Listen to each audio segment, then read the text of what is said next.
What's up, guys? Welcome to Cafe Blanc podcast. Today we are gonna be doing a Resident Evil special. I've been trying to do other things besides what I usually cover on the channel, like Persona and stuff. So I was like, I wanna do Resident Evil, and Resident Evil 8 just kind of was announced not that long ago, and I was talking to my friend.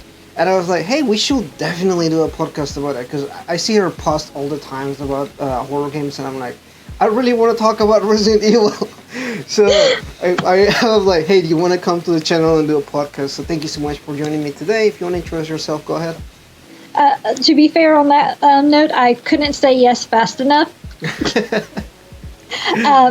So I'm Miko-Chan. I started hosting a horror podcast on my YouTube channel, Miko-Chan 215. I'm a cosplayer. Obviously, I borrowed my sister's Rebecca Chambers cosplay because if we're talking about Resident Evil, I gotta represent.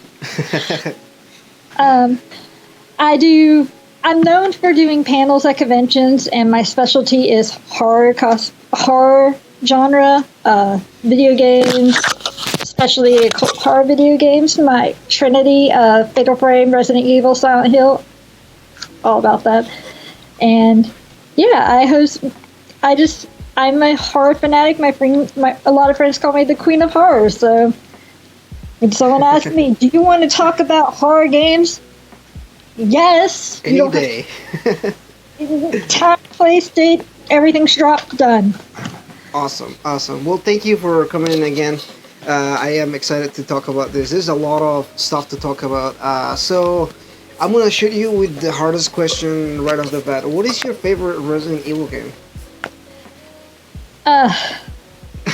So I've been telling him about how I've been going through and playing a bunch of the Resident Evil games. I got inspired after seeing the drop of Resident Evil 8 to go through and actually play 7. And honestly, I have to go with my top 3 at the second. Mm-hmm. My top 3 at the second are Resident Evil Code Veronica. Mm. I know so many of you are like, what are you talking about? You're missing out. Resident Evil 7. I know it has flaws. I know it's not traditional Resident Evil, but if you knew my favorite video game franchise of all time, you'd understand. Spoiler alert, it's Fatal Frame. And I have to say Resident Evil Outbreak.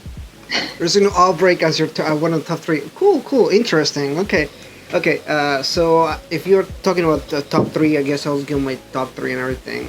So I have Resident Evil 7 too. In no particular order.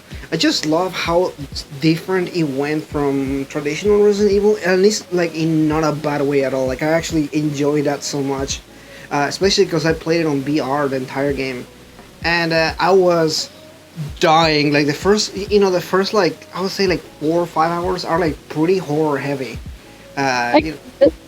Because it jumps back to action, like classical Resident Evil fashion. But the first like 5 hours are straight up just horror environmental, and I was like, holy crap! Like that part where the mannequins like move places and stuff, or is that on the demo? So in the it might just be in the demo, or it might just be something in VR because I never had that happen. Oh, really? And I recently just went through the whole thing. Now I will say. Mm-hmm. Part of the reasoning behind that is, they basically, they got inspiration from the classic horror games, so that's what makes it did. Good. And I love that so much. I mean, the funny thing about Resident Evil 7 is, it came out of the perfect spot. People had just been disappointed by PT being cancelled. Everybody was hungry for a new horror game, and it just came out at the right time. And I was like, yeah, this is so good. I love the game. VR just makes the game even better. It just makes the experience really good. The other games are Resident Evil 2, which I know a lot of people like. It's like everybody's Resident Evil game. I just really like Resident Evil 2. Although Leon at this point, he's like the mascot. I think we need to give him a break for a minute. I want them to sit down with him already because like. I don't need him in every single Resident Evil everything. He's in all he's in the CGI. movies. All 3 of them. Yeah. and he's on the games, of course. And I'm thinking that he's probably gonna show up in Village, which is the new Resident Evil game. I have some news about that. I don't know if you've seen. Oh, let me finish my other Resident Evil game. I really like Resident Evil 4. Although it's like again straight up different, and I know you disagree on that because you didn't like it as much. I just feel it's just overhyped Leon train, and I just feel like it makes him so Mary Sue like. Yeah, there's a lot. I'm gonna get hate. I'm gonna get. Oh no! Like I feel like you as a fan or anybody's a fan, you can always grab and pick things from the games that you like and still deconstruct them and be like, look, there's seriously something wrong with Resident Evil 4 as a game. Which I'm hoping that they can fix when they remake this game. Because, let's face it, a remake is inevitable. At some point, it's going to happen. They've already announced there's a remake in the work. Yeah, I mean, announcing kind of like it leaked, really. But, I have a source who gives me all this information. Yeah, I saw about it too. So, it's interesting to think about. But I don't know if it's my favorite Resident Evil. What I liked about Resident Evil 4 wasn't the actual game, but it was the Mercenaries game. That's fair. Yeah, that was my favorite part of Resident Evil 4. Just spending hours getting all the additional characters. I love playing as Wesker and Hunk. Like, it's just like super cool. Even Ada, who is not my favorite girl in the series, like just watching her run around in a dress, just murdering zombies. I'm like, I love that so much. That is my favorite part of Resident Evil 4. I think that's the same thing with 5, because they have that mercenaries mode in there. It's a little bit different though. It's not the same. I think that they kind of changed it around to a sense that I didn't I wasn't as excited about it. Okay, but you gotta say you're excited for that game being the only game in the franchise that Wesker was such a badass. Yeah, exactly. I tried to get a clip of Wesker to show people, like, this is the main villain of 1. Mm-hmm. And none of 1 had him, like, actually looking cool. Yeah, he was just kind of there. It wasn't, but, you're so I still put 5 because he actually looked cool. Yeah, I mean, 5, although a lot of people, again, give shit about 5 because of the, Chris punching the boulder. When everybody always mentions that, look, that was pretty cool. Like, I was like, it was also a different time in our lives, I feel like. Like, action movies and that kind of stuff was like a big deal back then. I don't think there was much big deals than that. But, I mean, yeah. Resident Evil 5 made Wesker a badass. It really did. It actually made him like, man, he's cool. Yeah, he's cool. And he'll destroy you. Like whenever he and Jill and Chris are like fighting it out, like this mini fight and everything, he's just wiping the floor with them.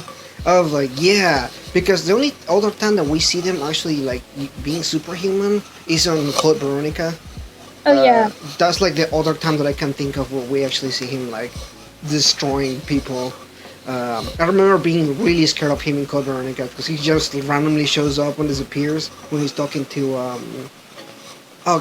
main character. This is my main Claire? What's that? Claire? Yeah, Claire. For some reason they made her. Yeah, when she's talking to her, like the first time when he shows up, I was like freaking out. I was like, oh my god, he was about to murder us, and then he just disappears, and I was like, what is going on right now? Yeah, so those are my top games there. Now I'm like going on a tangent about it. That happened. So let's go in chronological order, I guess, from game to game. If we want to start with Resident Evil 0, I guess is that? Yeah, obviously Zero starts the game, the storyline. Maybe I don't know. But they're gonna make at some point another 0, like a prequel to 0. Don't joke about that, man. I don't want to go down that rabbit hole of conspiracy theories. No, I'm not even. I'm 100% sure. Whenever they go, they can't go too far. Like we have Resident Evil 8 right coming, so like they have to go back at some point and do other stuff. I know they will. Oh no. All right. So what's your take on Resident Evil 0? So Resident Evil 0, you actually like. It's great for the characters, but I don't think it was like super memorable, to be honest. Mm-hmm. me trying to sit here remembering the game and everything. All I know is like Rebecca was the main character you played, so you actually got to see her and her not so comfortable like environment because she's more of a medic, not a actual like. Right, yeah. She's the medic of the Stars team, which is kind of crazy if you think about it. Because I never, whenever I played Resident Evil Zero, I didn't expect to play as her. And oh man, I forgot the other name, the other guy's name. Because you play as two people. Yeah, you play as Billy. Billy, yeah, Billy. Billy was cool actually. I actually liked Billy. And one thing that I liked about the game is how he kind of faked playing two people at the same time. You could like switch back and forth. That mechanic was really well used there. I wish they had used that mechanic in Resident Evil 4 when you're playing as Leon and I don't know her name. I forgot Ashley. And Ashley's just entirely and completely useless. That was the point. She's not supposed to help you. Yeah, she's not supposed to do anything, I guess. But then Resident Evil Zero has like this mechanic where you can literally switch between the two characters and solve puzzles together and like all this stuff. I like that part. I think that was a good kind of because on the other games, on mostly they usually separate the two characters. Yeah. And then you kind of like play back and forth or whatever, like in Resident Evil 2 or most games they'll do a thing where you're kind of like playing at both characters, but not kind of really. But Zero really at least kind of had that down where you can kind of you're literally playing both characters at the same time. So, spoiler alert: Resident Evil Revelations 2 brings back that mechanic. Oh, it does. I think it does. I think I played it. I think I played it. I can't remember. I can't recall. I know I own them for sure because I looked in my library. It's Claire and Moria. It's the two characters. Well, the first two characters you play as, and then you play as Barry and this little girl.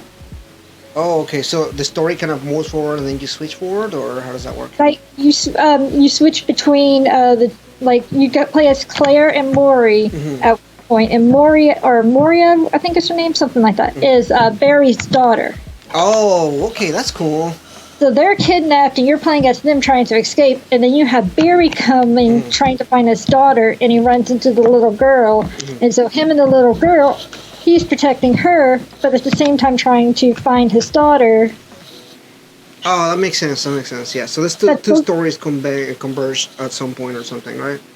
Yep, but like you were talking about Ashley being useless, this little girl actually was useful. She can actually attack the zombies. Oh, really? You know, they did that in. I feel like they've been doing that more lately with these type of survival games. Like, I've been playing The Last of Us, the first one, and at the beginning of the game, Ellie is like she doesn't do anything, but then later on, like, she starts helping you. Like she has a gun and she like shoot people and like stab them on the back and stuff. Like you see like a character progression where like the character was kind of useless at the beginning, but then like now she's like pretty important and like she helps you a lot.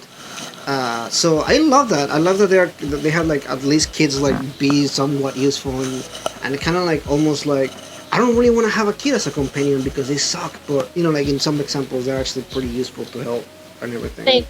It shows they can learn and mature and progress to being able to not be able to defend themselves to being able to defend themselves. Yeah, exactly. So it's a good character progression, but both gameplay wise and like story wise, it's a good combination of both. All right, I think they learn from 4.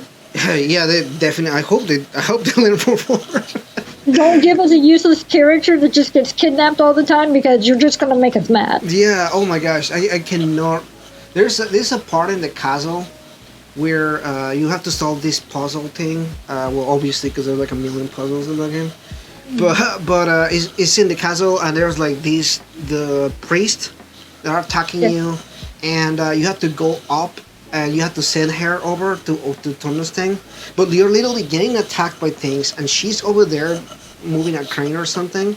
And you have to not only pay attention to the people in front of you, but you also have to shoot the people on the side. I'm like, can't he just give her a gun? We have a briefcase full of guns. We can easily just be like, hey, merchant, let me just buy another gun and she can have another gun or something. That was like so dumb. I hated that so much. I was like, can you not give her a gun? Getting kidnapped over and over again. That was my biggest pet peeve of that game. Oh, yeah. Anyway, so we're going to move from Resident Evil 0 to Resident Evil 1, or again from Yeah. Resident Evil 4. Uh, So where do you stand? Because I played the original Resident Evil 1, and then I yep. played the much better edition of it, remade that they did. That was like the first actual remake they did, and it surprised me that it took so long for us to get Resident Evil 2 as a remake. And I really like how like they improved certain aspects of it, but overall like the feel is almost the same. Like I think like either of the two experiences, whether you play the original PlayStation 1 or the remake that they did, it's still a pretty solid game. It's not my favorite game. Like I don't think it's anybody's favorite Resident Evil game, but like the only thing that I don't like is the fixed camera angles. Why Well, would they keep that as in a remake? I get it originally. In original Resident Evil 1 and 2, it makes sense because that's what they had to work with.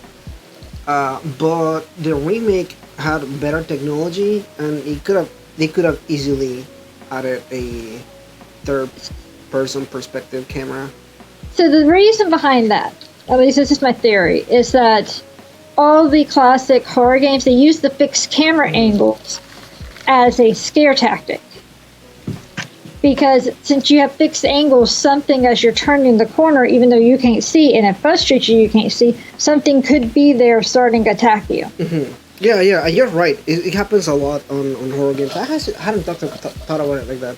Especially plastic ones. Yeah, Like, definitely. Silent Hill 2 is known for its fixed camera angles, and it's actually better for that one. They use tank controls to be able to navigate.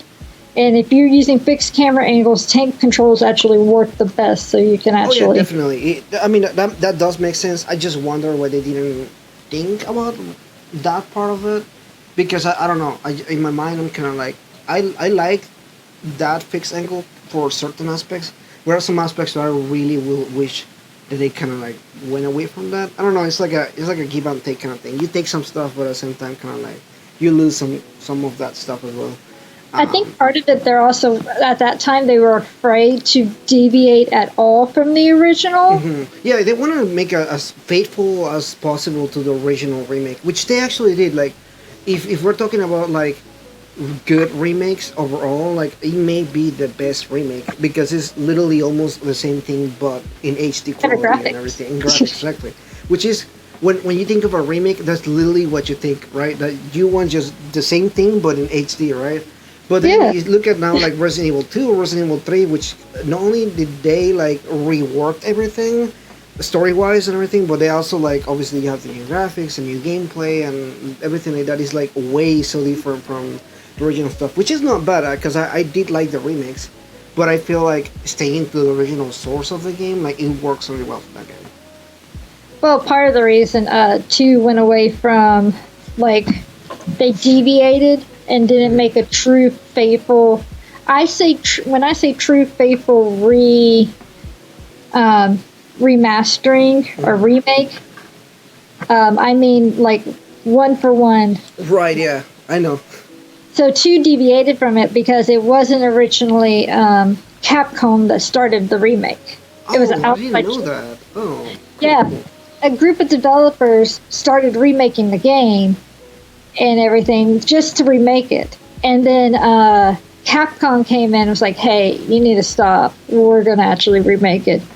But they hired them on to join them on the project. Oh. So they gave up the right, or they gave up the remake they started on to Capcom. And then Capcom hired some of them on.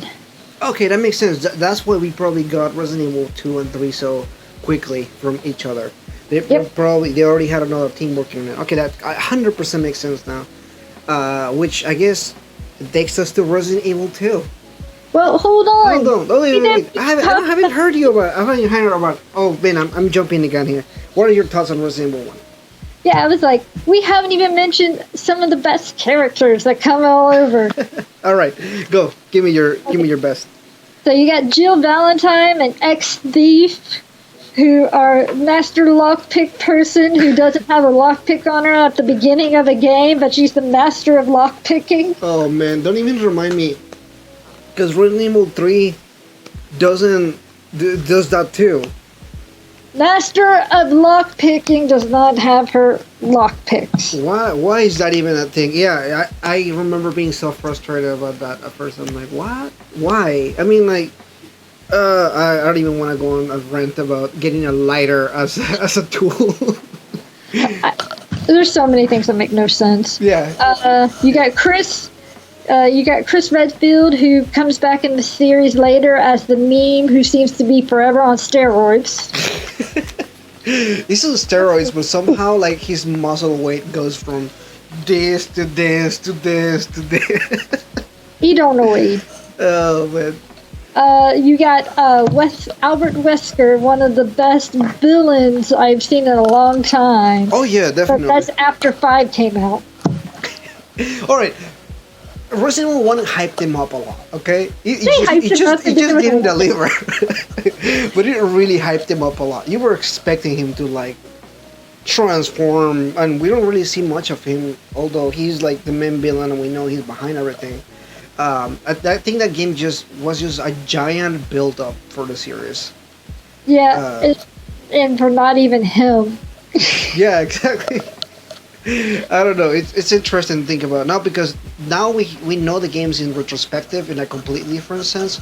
But going back and playing Resident Evil 1, which wasn't even my first Resident Evil. I think my first Resident Evil was 2.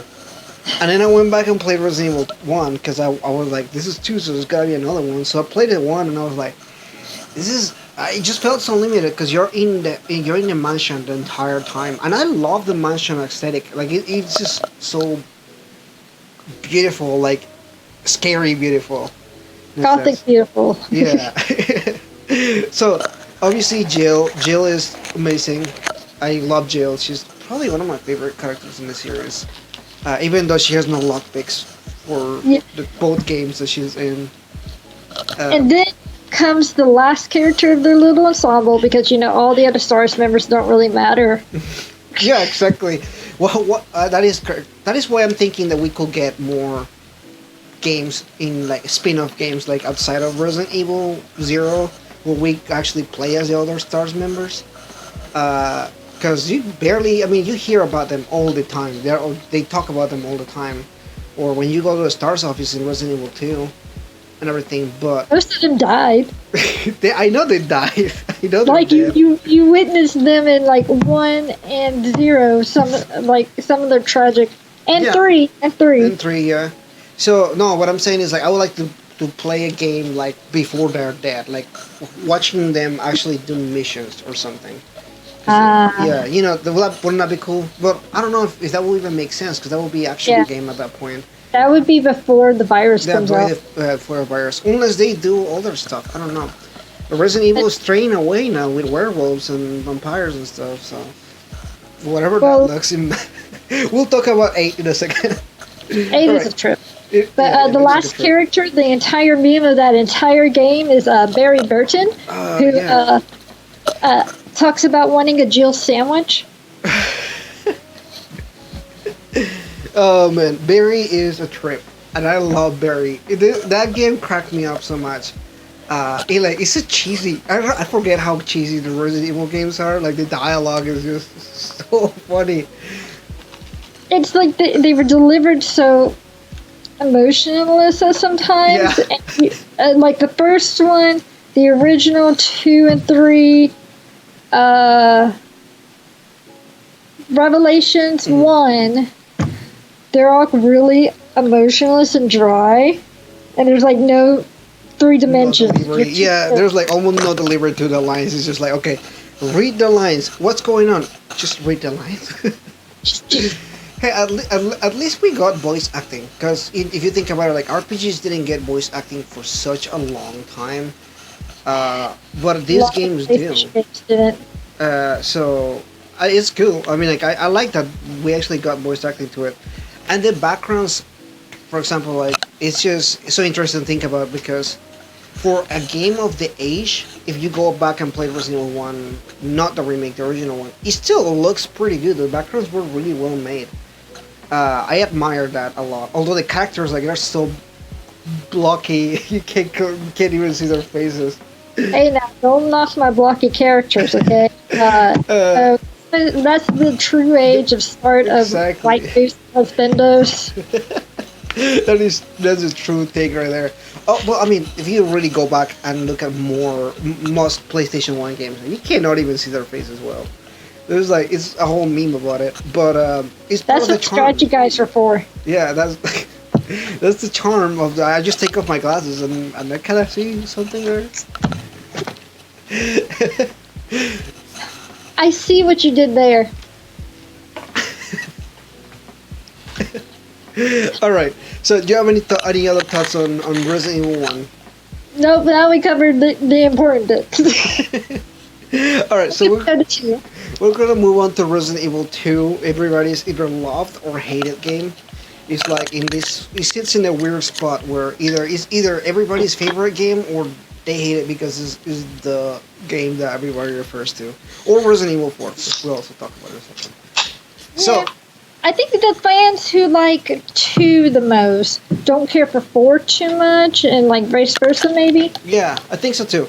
I think it's crazy because Resident Evil 2 is interesting as a plot game from Resident Evil 1 because it's straight up in Raccoon City. You're a brand new cop. You're going into your first day of the job, and you suddenly find yourself in the zombie apocalypse with some girl whose sister is another cop, whatever, right? And you just in this random situation, and you're just trying to get out of it. It's an interesting plot that you think it's kind of weird, but it's really good. Like the build up for the game is good, especially going to Resident Evil 3, which is that dynamic between seeing the inside of the police station, which is where you're standing most of the time, and then just actually seeing Raccoon City. What are your thoughts on Resident Evil 2? What do you like and hate about it? Well, so it's why I just don't like Resident Evil 4 too much. Mm-hmm. Because you have Leon who, like you said, his first day on the job as a cop, not like no actual like training or anything. He just got out of the police academy. He doesn't have much anything experience. Nothing. And you expect me to think he knows how to like be able to like go through this? Claire at least was a little more believable because her brother was a STARS member, and you find stuff throughout that says he was super overprotective over her and trained her to use firearms and a knife to defend herself, and that's why she had a knife coming in. She at least had some buildup on why she could at least defend herself. Yeah. But that's why Leon, he gets hurt halfway through and everything goes bad. Yeah, you're right. I think that's kind of like one of the hard to believe parts. Kind of like the rookie first day in the job, just randomly starts like picking up guns and like he can shoot everything and anything and just do all these crazy acrobatic scenes and everything. Yeah, because rookie of the STARS team was eaten. Yeah, I mean that's one thing that you really got to think about. The STARS team is the elite team. Leon was a cop. Yeah, he was a STARS. Yeah, he was just a random cop. And kind of we were talking about this earlier outside of the stream, how it's so hard to believe that he just suddenly goes into the Secret Service or whatever he is in. What is he in Resident Evil 4? Yeah, I think he's like some Secret Service agent or something like that to the president. Yeah. And Yeah, like how do you go from everyday cop rookie in day one to a Secret Service? I am now working for the president in a secret mission to Spain. Like that is far. That's a stretch. That is a really big stretch. that's why I feel like Leon from now is a Mary Sue. And don't get me wrong, I like Leon. Mm-hmm. I don't like that he's such a Mary Sue and he shows up in everything. He's even mentioned in Code Veronica as the contact Claire tries to get a hold of. I guess that kind of makes sense though, because Code Veronica does take some time, a little bit after too. So that will that's kind of like it kind of makes sense. I get that part. I get why she contacted him, and I think he even shows up at the end of the game too, like having sent help or something. But it's like she chose to contact her friend Instead of her her brother. brother. Yeah, that I wonder that too. I was like, well, why didn't you just call your brother, who is the lead cop? Where's- I don't know, like these the stars, you know. You go, and then like he's the one going there after her anyway. So like What is going on? that's Well, why I kept going. Okay, maybe they're in some kind of relationship, but then really I was obsessed with like Ada Wong, the mysterious agent. I don't know. I don't really like the romance thing that they set up for them. It's just kind of weird. I don't think there's any build up to it either. It's just it's like random. love at first sight, puppy love for him, obsession, like stalkery. It does come up stalkery. It does, especially almost at the end of Resident Evil 2, where you're kind of like chasing after her, and I'm like, dude, you just go. You have the virus. You have the cure already. Just go and move on. I don't know if you Yeah, remember. you know there's a little girl here who needs to get out of here. Like, Yeah. come on. And And you know there's an innocent woman here who is a civilian technically, hmm having to hold her own, and you're just not thinking maybe I should go get them out because obviously this person doesn't want. Yeah, I don't know. But I do like Resident Evil 2 though. I think that some of the cool stuff, like I love the creature designs of this game, because this game really added a lot of different zombie types. You know, like the lickers, which I love the lickers. Like as much as I hated them the first time that I fought them, because they are really hard. You love to hate them. Yeah, I love to hate them. And then obviously the zombie dogs and the crows and like all this random stuff. And I'm like, I just love all these additions to it. Because, you know, Resident Evil 1 really focused on the zombies. It's like the zombies and maybe like mutated humans and everything. But Resident Evil 2 really focused on the additional monsters and the horror creatures and everything. I like that stuff. I thought that was the cool stuff about the game. The puzzle aspect pissed me off in this game. Going back and forth with the keys, and then some keys don't work with the other keys, and you have to get the other keys, and the key stuff just annoyed me. It's just, and Resident Evil is all about the puzzles, and I love the puzzle aspect of it. It just it annoyed me that I'm in literally a little spot, just trying to get keys. I promise you, that is heaven compared to the game I went through recently. Oh, is that Revelation? No, it wasn't even a Resident Evil game. What was it? It was Bad Dream. I think it was Bad Dream Fever. I think is what it's called. It's a click and point adventure game, and it had like a bendy and ink machine like feel to it, of like a ink disease happening. But the problem was, until you find the obstacle, you couldn't pick up items to try and, like, you couldn't pick up items in your inventory to use later.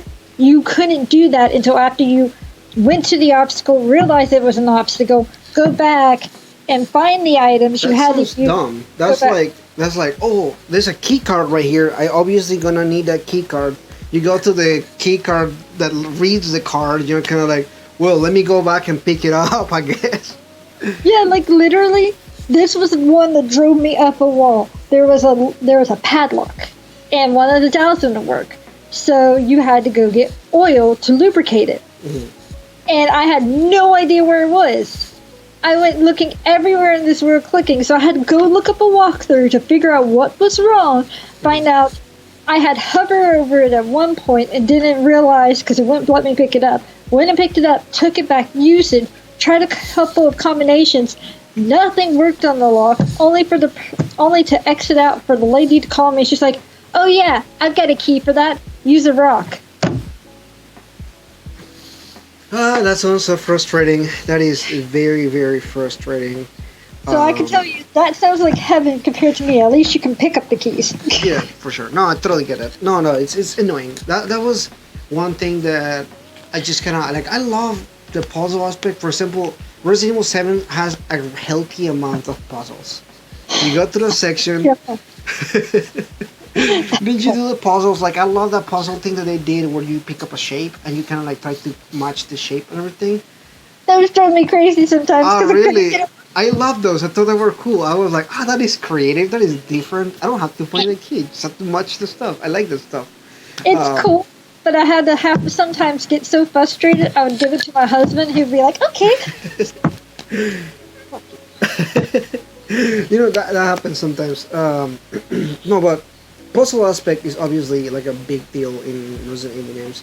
But I like when they get creative about it. I don't like it because I feel like the key stuff. I just think it's kind of lazy in that sense. You may disagree or not. I just didn't think it was like the most creative out of all the games. Uh, but yeah, I mean, Resident Evil 2 takes you in this rabbit hole, going from police station to saving the world or saving, finding the cure or whatever, which is kind of like a interesting thing. You go down to the Umbrella labs and everything. I thought that was like even more of a stretch than the other stuff. Kind of like some stuff is like, okay, cool, Police Academy, that makes sense. Going through a little bit of Raccoon City, that makes sense. Going through Umbrella and like breaking in and getting the cure from the lab, that's more of a kind of like, all right. But I like that stuff. I think it's just also another cheesy Resident Evil game. It's like, oh, there's more labs. I just destroyed the lab and one. There was one and zero. Now there's one and two. How many labs do they have? Yeah, exactly. And how many of them are in Raccoon City? Like, is Raccoon City really destroyed or not? I really wonder if they will like rebuild it again. No, I think something pretty interesting. Mhm.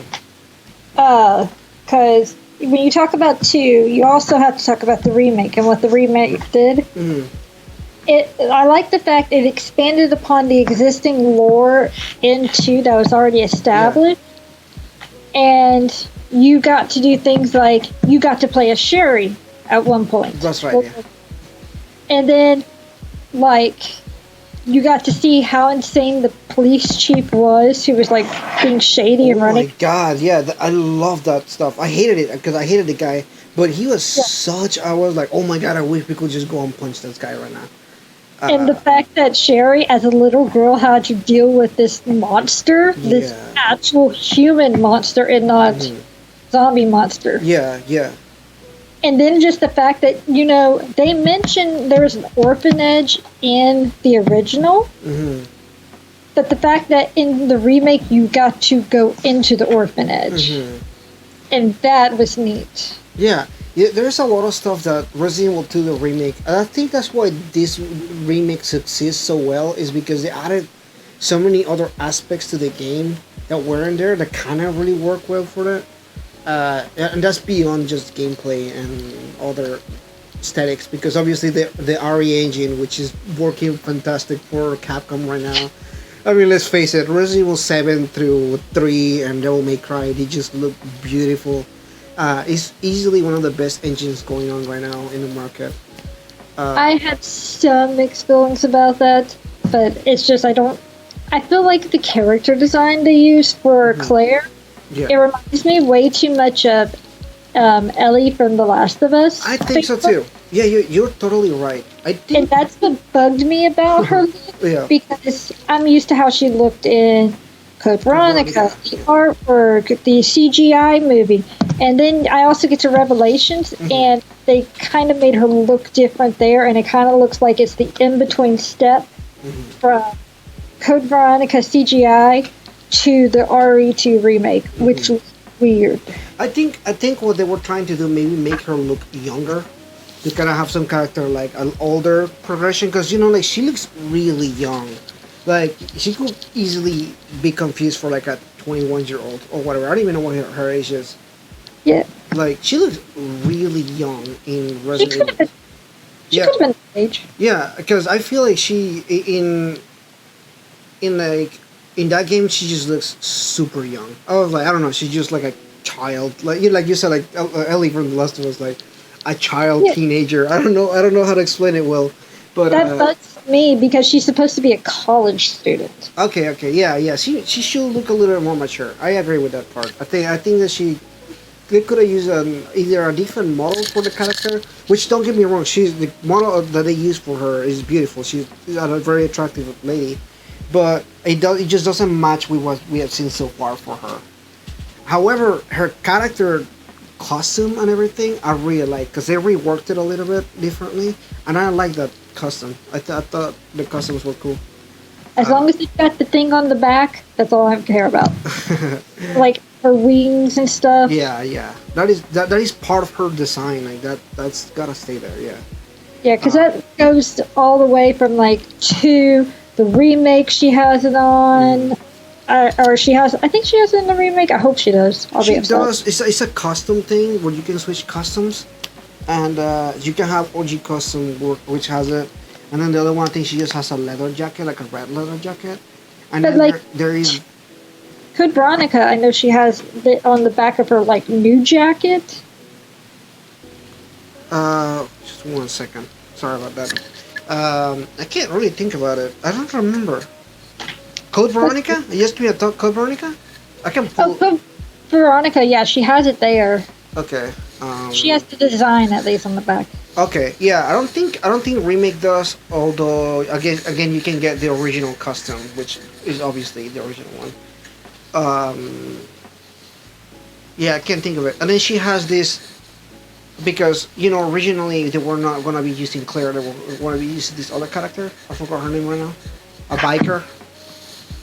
Biker. Yeah. I have no idea. You have no idea. I don't remember what her name is. It was some. If they tried to replace her, I would have been nah. No, that was before because originally, conceptually, they were gonna have two characters like in Resident Evil 1, but it was gonna be a biker not related to Chris and Leon. Ah. Yeah, I definitely would have felt that. Yeah, she has it faintly in the remake. faintly. Yes, faintly. It's not like. It's more like it's What is it? It looks because it's a leather jacket. It's more like it's like I don't want to say embroidered, but it's like Stamped. yeah, I guess kind of. But so it's not highly detailed, but the imprint is there in the design. Okay, that makes sense. That makes total sense. It's interesting again. Interesting design. And obviously we have Leon in his classic Raccoon City police cop uniform, which is interesting if you think about because I don't know. I guess I got used to seeing him on these other leather jackets and.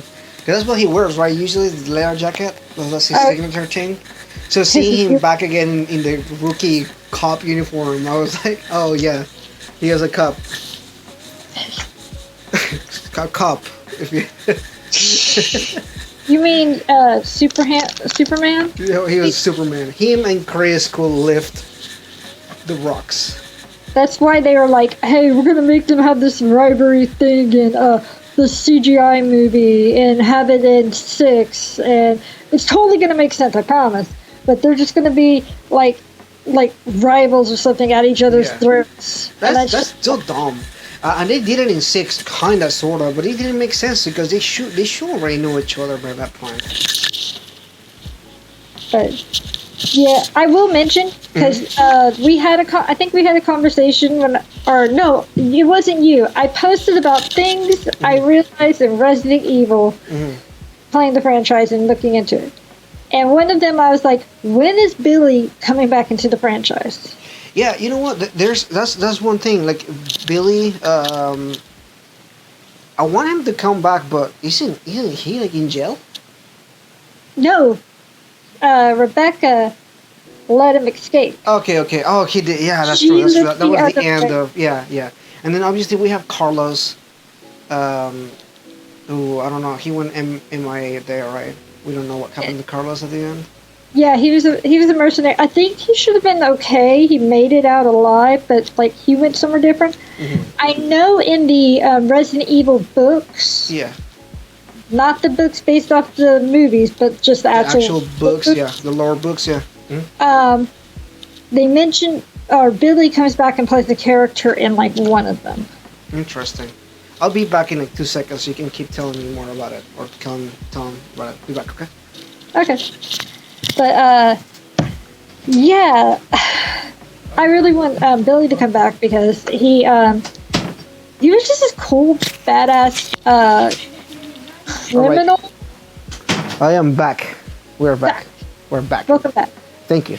I was talking about how Billy was just some cool criminal who just helps. Yeah. Like, just too cool for school. He was so cool. Like I even his tattoo was really cool. I remember thinking, I was like, man, he has such a cool tattoo. That's like one of the things you recognize about him. But like this guy who like Rebecca's like trying to do her cop thing. Like you're running. You're like trying to escape and evade, and you're under arrest, and I'm not letting you escape. And he's just like, all right, child, sit down. It's so funny because I love their dynamic because Rebecca is like this literally small girl, and she's the medic. She's not even like a cop. You know, she's not super cop or anything. And then you have Billy, who is like twice her size. Like easily could take her on, and then just them gaining trust for each other, and then just after all that trust is built up, she's just like, yeah, I'm not gonna do that. And he's just like, I knew you wouldn't. It was good, but we went from 2 to 0. So, do you have anything else to say on 2? Because Resident Evil 3 is also an interesting one to talk about. Yeah, I think the only other thing about 2 that's interesting is the 2 tyrants you deal with. Yeah. The G-Virus of William Birkin is a pain in the ass. But the other one that's even cooler that everyone makes all the memes about, Mr. X. Oh, Mr. X. Yeah, oh, sure, for sure. We didn't even talk about Mr. X. I love the mechanic of Mr. X a little bit more than Nemesis. Yeah. I think Nemesis can get really annoying, but Mr. X is always like putting pressure on you, kind of thing, for you to do things. Like you have to, like, you hear him and you're kind of like, oh man, I better run right now. Because I think with Nemesis you can kind of stun him for a bit. Yeah. You can shoot him, and we'll talk about the remake in a second. But they did some interesting stuff with him, which kind of, they also cut out a lot of stuff about him. He's not as prominent as he is in the original game. So Resident Evil 2, Mr. X is pretty cool. I think he gets tiresome at time. Some people just hated him straight up, but I like the mechanic. I think it's a cool, just having him pressure you the entire time. Yeah, you just basically, it puts you in that situation like, I literally just can't fight this. I really just don't have the ammo and the resources, and he's running at me. He's not stumbling. He's running. Right. Like that literal. Oh. Yeah, and I love how whenever you play as in Resident Evil 2 the remake, and you kind of finish the story and do New Game Plus with a different character, he just straight up shows up from the beginning. You don't even wait for him to show up. He straight up just kind of shows up right away. It's like putting even more pressure on you on that. That being said, one complaint that I have about that is there's lack of consistency between playthroughs. When you play Resident Evil 1 Part A and Part B, I'm sorry, Resident Evil 2 A and B, like Leon or Claire or vice versa, like the puzzles that you just solved need to be solved again, but the keys are in a different place, and like you're running around, and supposedly at that point, like Leon, like when you were playing with Claire, Leon has just left the station when she comes to the station. So theoretically, the thing should have already been open. Exactly. There's absolutely no reason. Maybe add different puzzles for her or something.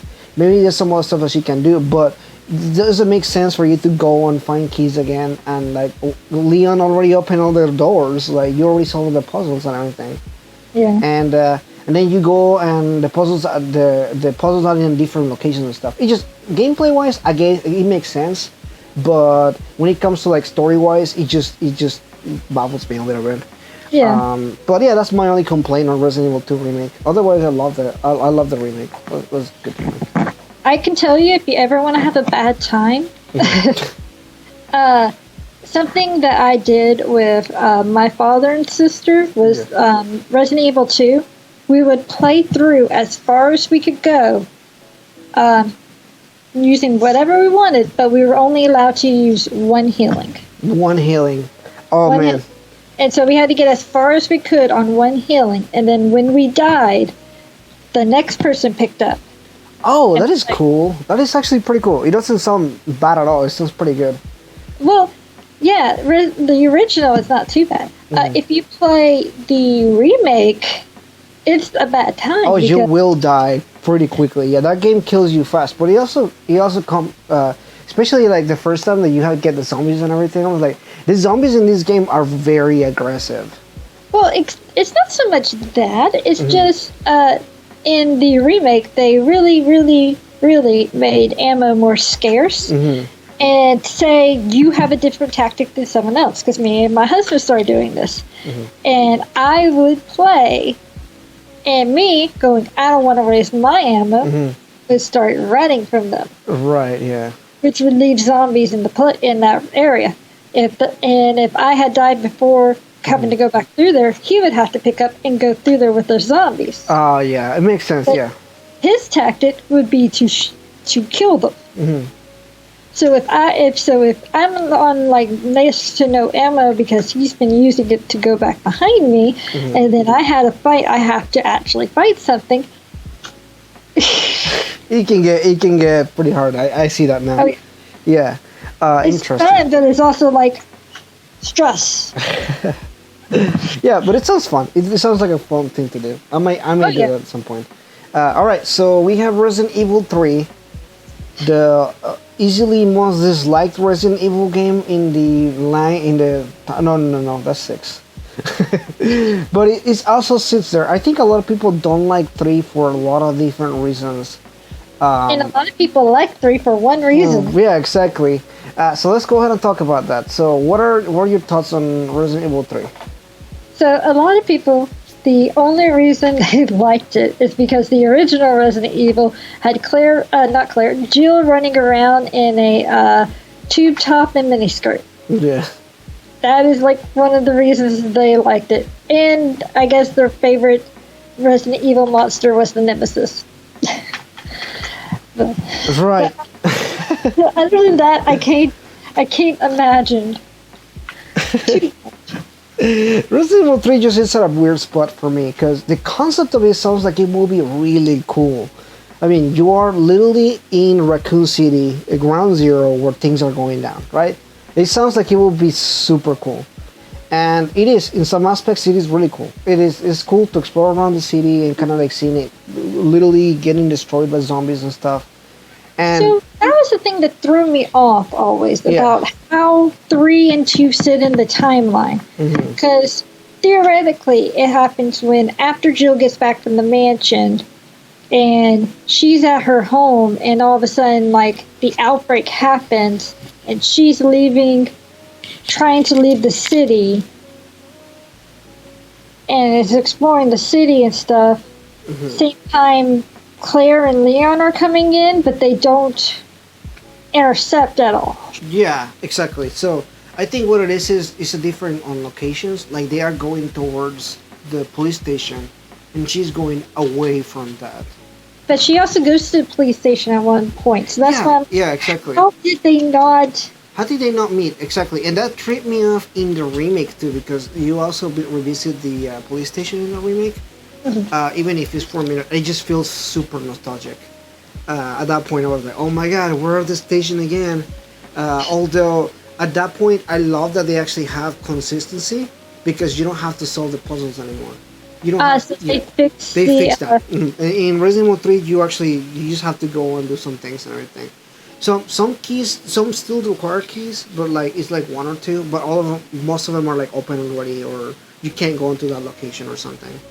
So you thinking what happens is when she actually hits the police station, they're already under it in the lab? Yeah, I think so. I think at that point they already do stuff. What baffles me is how come.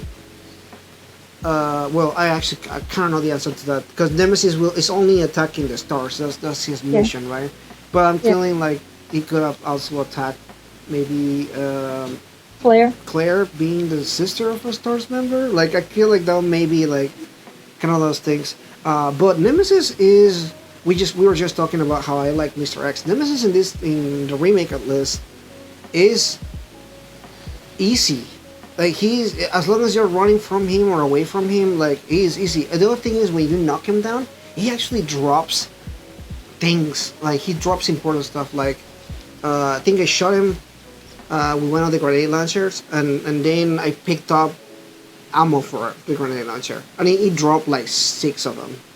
Oh my goodness. That's a lot. That is a lot. It made the game to a point where I was like, I was looking forward for him to show up so I can get more stuff. Every time that you knock him down, he will drop something. I can't believe you're farming Nemesis. Yeah, I mean, like, and yeah, so every time, like, somebody told me in the chat, actually, I was actually streaming that, and somebody's like, hey, if you knock him down, he will drop stuff. And I'm like, what? No. Yeah, no way, like, Okay. why will, what? And I did it, and I was like, he's dropping so many good stuff. One thing that bugged me was the fact that, again, she is a master key. And you need to go, literally when you're in this part of the city, you need to go all the way to somewhere to find the lockpicks. And I'm like, how can you not just not have lockpicks at your house? Or like with you at all times? Yeah. And now when you get it, you do your thing and everything. Inventory in this game is also interesting. Some shotguns take 1 slot, some take 2 slots, or some weapons just there's a shotgun and it only takes 1 slot, but then your rifle takes 2. I guess that's a sawed-off shotgun, one of the like small ones. No, it's a regular size shotgun.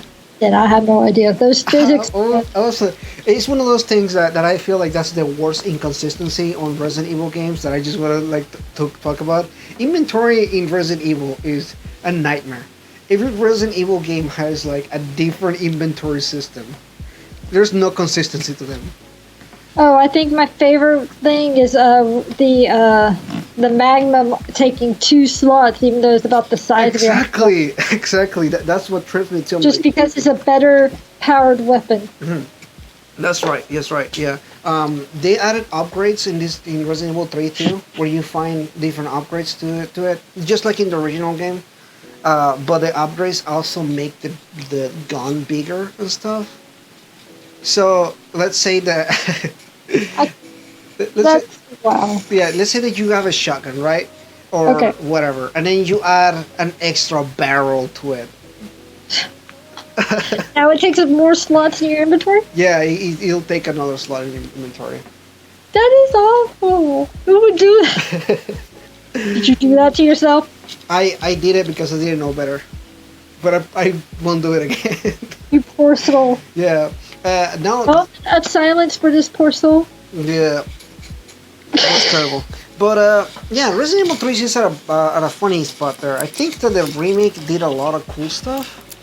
I think that it was a little bit short. A lot of people complain about that. And a friend of mine played it, and he isn't very happy with it just because it cuts out an entire section of the original game and because of that, it made it shorter. Yeah. Like, well, it might still make sense story-wise. It still cut out a section that was noticeable to people who played the original. So I can understand where you got that feeling of it felt shorter. Yeah, it definitely did, because, I mean, let's face it, the Resident Evil games have never been a length thing. I mean, like, they're all pretty, like, short. But, the remake just kind of feels a little odd. It is some parts where it does feel caught out, if you want to say it that way. I guess the real question there is how many characters at this point in time have been infected by the T-virus and you had to go get a cure for them? Yeah, they have that mutation. And how come they're just Umbrella just has all these labs with all these cures just laying around? Like I thought the whole point was the infection. Why would you even have a cure if you have the infection going on? Yeah, because in 3 they don't go down to the lab underneath the police station, do they? No, they went to a different lab. They were in a hospital lab run by Umbrella. There's 2 in Raccoon City alone in like the main area. There's one in the Spencer Mansion. There's one on the outskirts of the Spencer Mansion. Like, Umbrella. You can't have that much money. You're not Amazon. Exactly. It's like it's so crazy. It really just baffles me. That game just I'm confused about the consistency in that aspect.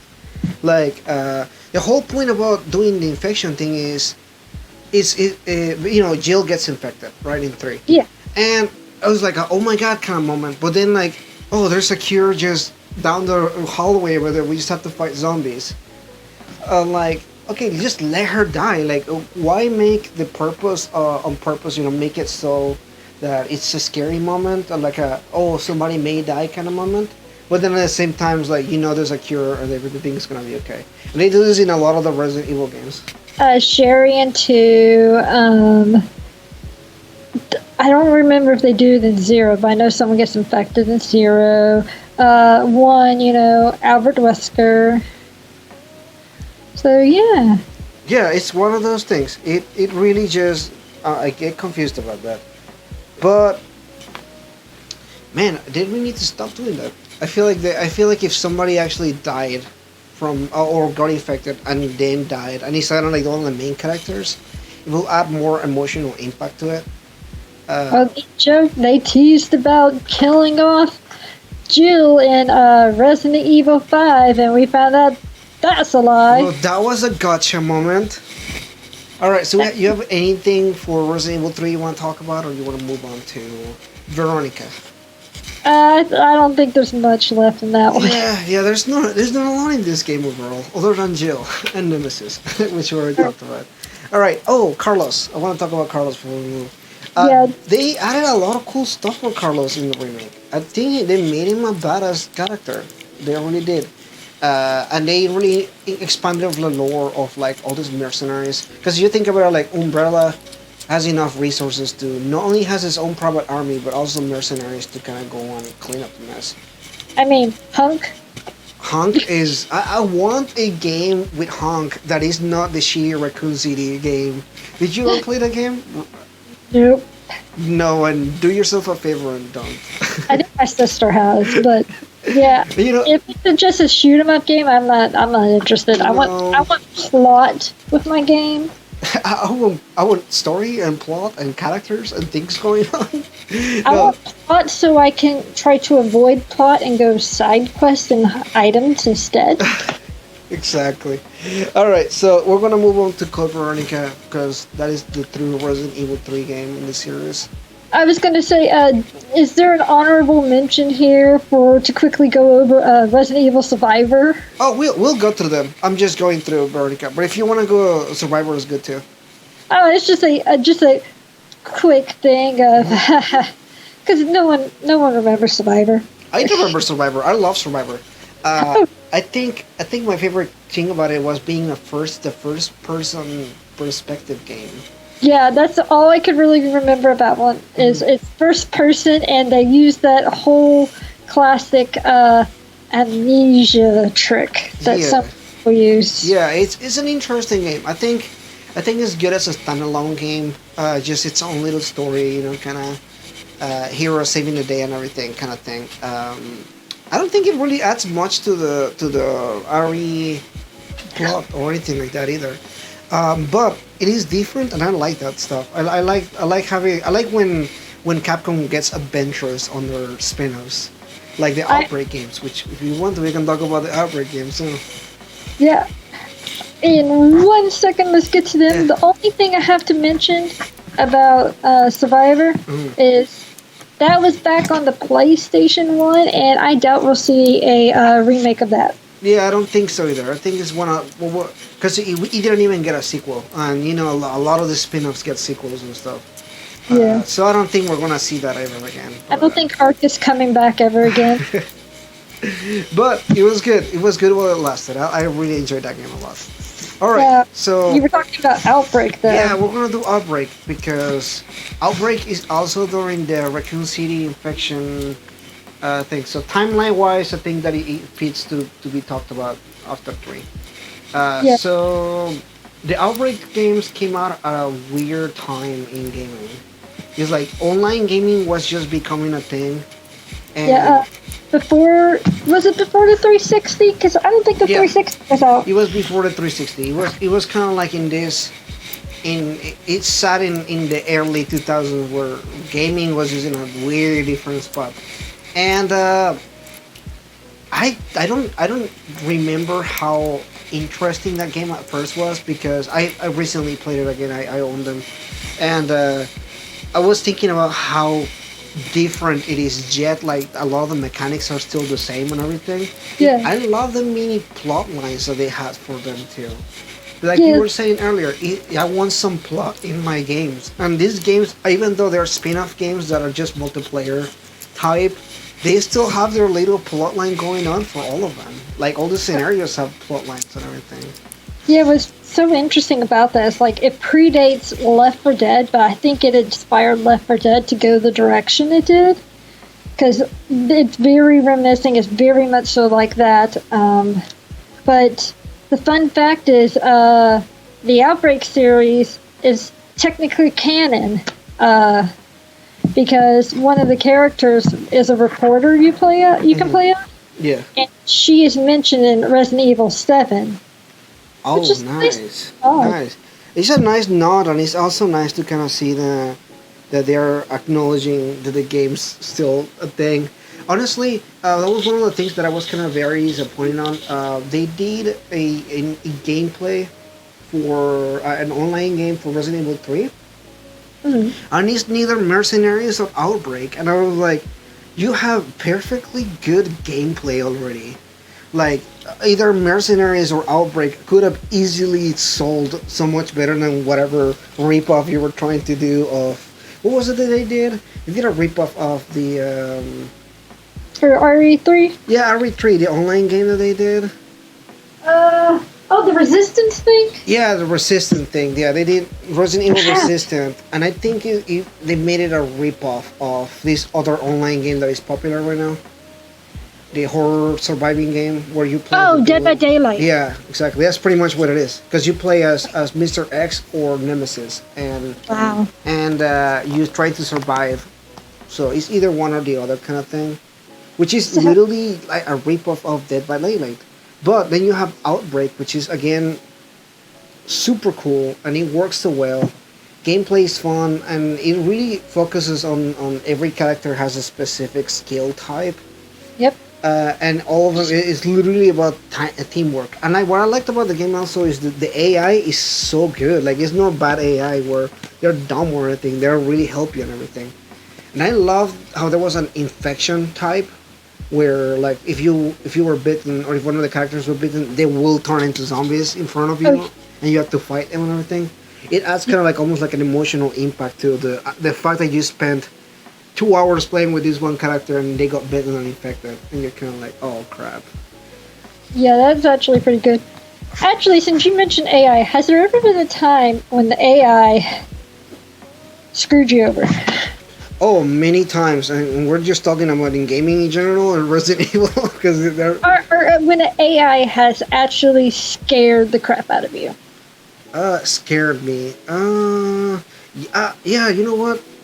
I think there was a time when I was playing in Resident Evil 4, and Okay, if you're talking about 4 and the AI scared you, dang. no. Let me explain to you the situation and why it scared me. It wasn't because it was scary. It was just the moment. So I was fighting the weird things that like make a weird noise and they have like spikes on them that come out. What are they called? I don't remember what they're called. I don't know either. They're like animated, like monsters. Yeah, you know what I'm talking about? Yeah, I think I do. They look really odd, and they like have like a breathing thing. They breathe weird and stuff, and they just walking slowly. Anyway, so I'm running away from one because I have no ammo at this point. Yeah. I run away from. I have no ammo. I am dying, and Ashley is just with me. So I told her to wait, and I came into a door because my tactic was I want to leave Ashley in this room, but she cannot be killed. That way I can kind of run around and kind of maybe stab him enough time to kill him or something. Yeah. So I accidentally pressed for her to show up, and I'm waiting for the zombie or the thing to show up, right? And I'm about to stab him, and Ashley just pushes the door and shows up and like scared me because I was about to fight the zombie, and it was Ashley, not the zombie, and that scared me. But it scared me like in that sense, like I had like a jump scare moment because of the AI being dumb. I had an experience in Fatal Frame 5 where they introduced they did basically the 8-foot tall woman, the urban legend of her. So there's an 8-foot tall woman. And 8 foot tall woman. she's really like creepy looking, like face, but she's super tall.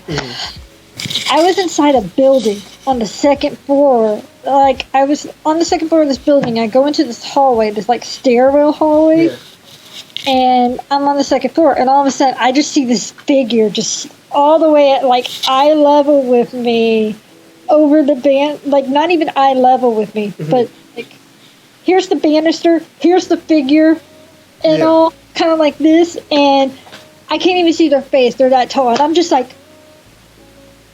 Nope.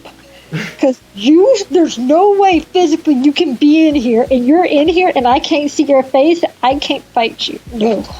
And it freaked me out. I ran away. Oh yeah. Oh no. Yeah. They I don't know if that was an issue, an error, or something in between that. But that's pretty freaky. I don't know. You get the randomized AI when they randomize your enemies for you, and you get something that should not physically be there, and you're just like.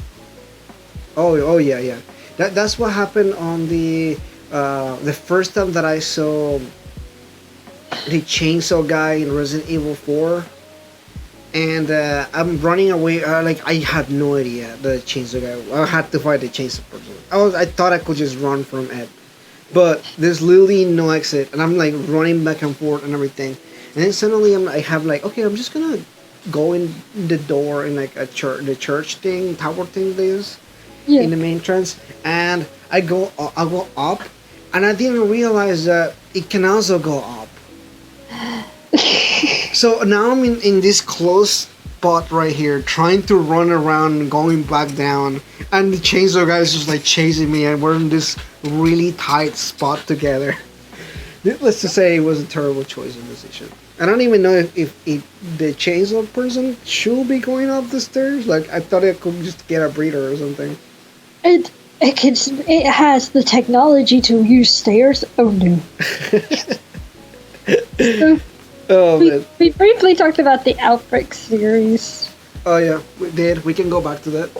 I don't know if there's much to talk about with them, just because it's such a good time that honestly, if you have a PlayStation 2 or a backwards compatible PlayStation 3, I recommend just playing it. Yeah, I think so too. Those were the really good times of multiplayer Resident Evil. I think that was peak Resident Evil multiplayer.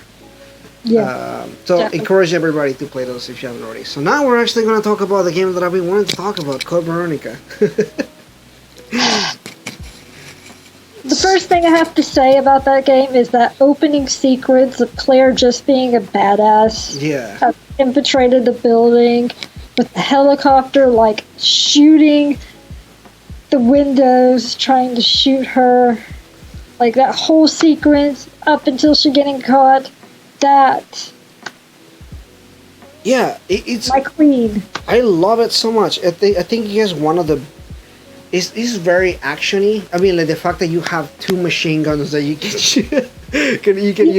can double-handed machine guns. I love that so much. It's so out there. I think Code Veronica was in the aspect of this is pre-Resident Evil 4, but you can already see kind of going in that actiony direction type. But it definitely. I think it's interesting how it starts with the action sequence, but then goes straight into the horror. Yeah, exactly. Yeah. I mean, and doesn't look back. Yeah, and there's this creepy aspect to. It's an island, right? It's an island prison. Yeah, it's a creepy aspect to it where like when you go on, you see the siblings who are like creepy as hell, and you start to find all this stuff about the family and everything. And this game just has such a good build up as far as like when things happen and everything. It just gets crazier and crazier as you go along and everything.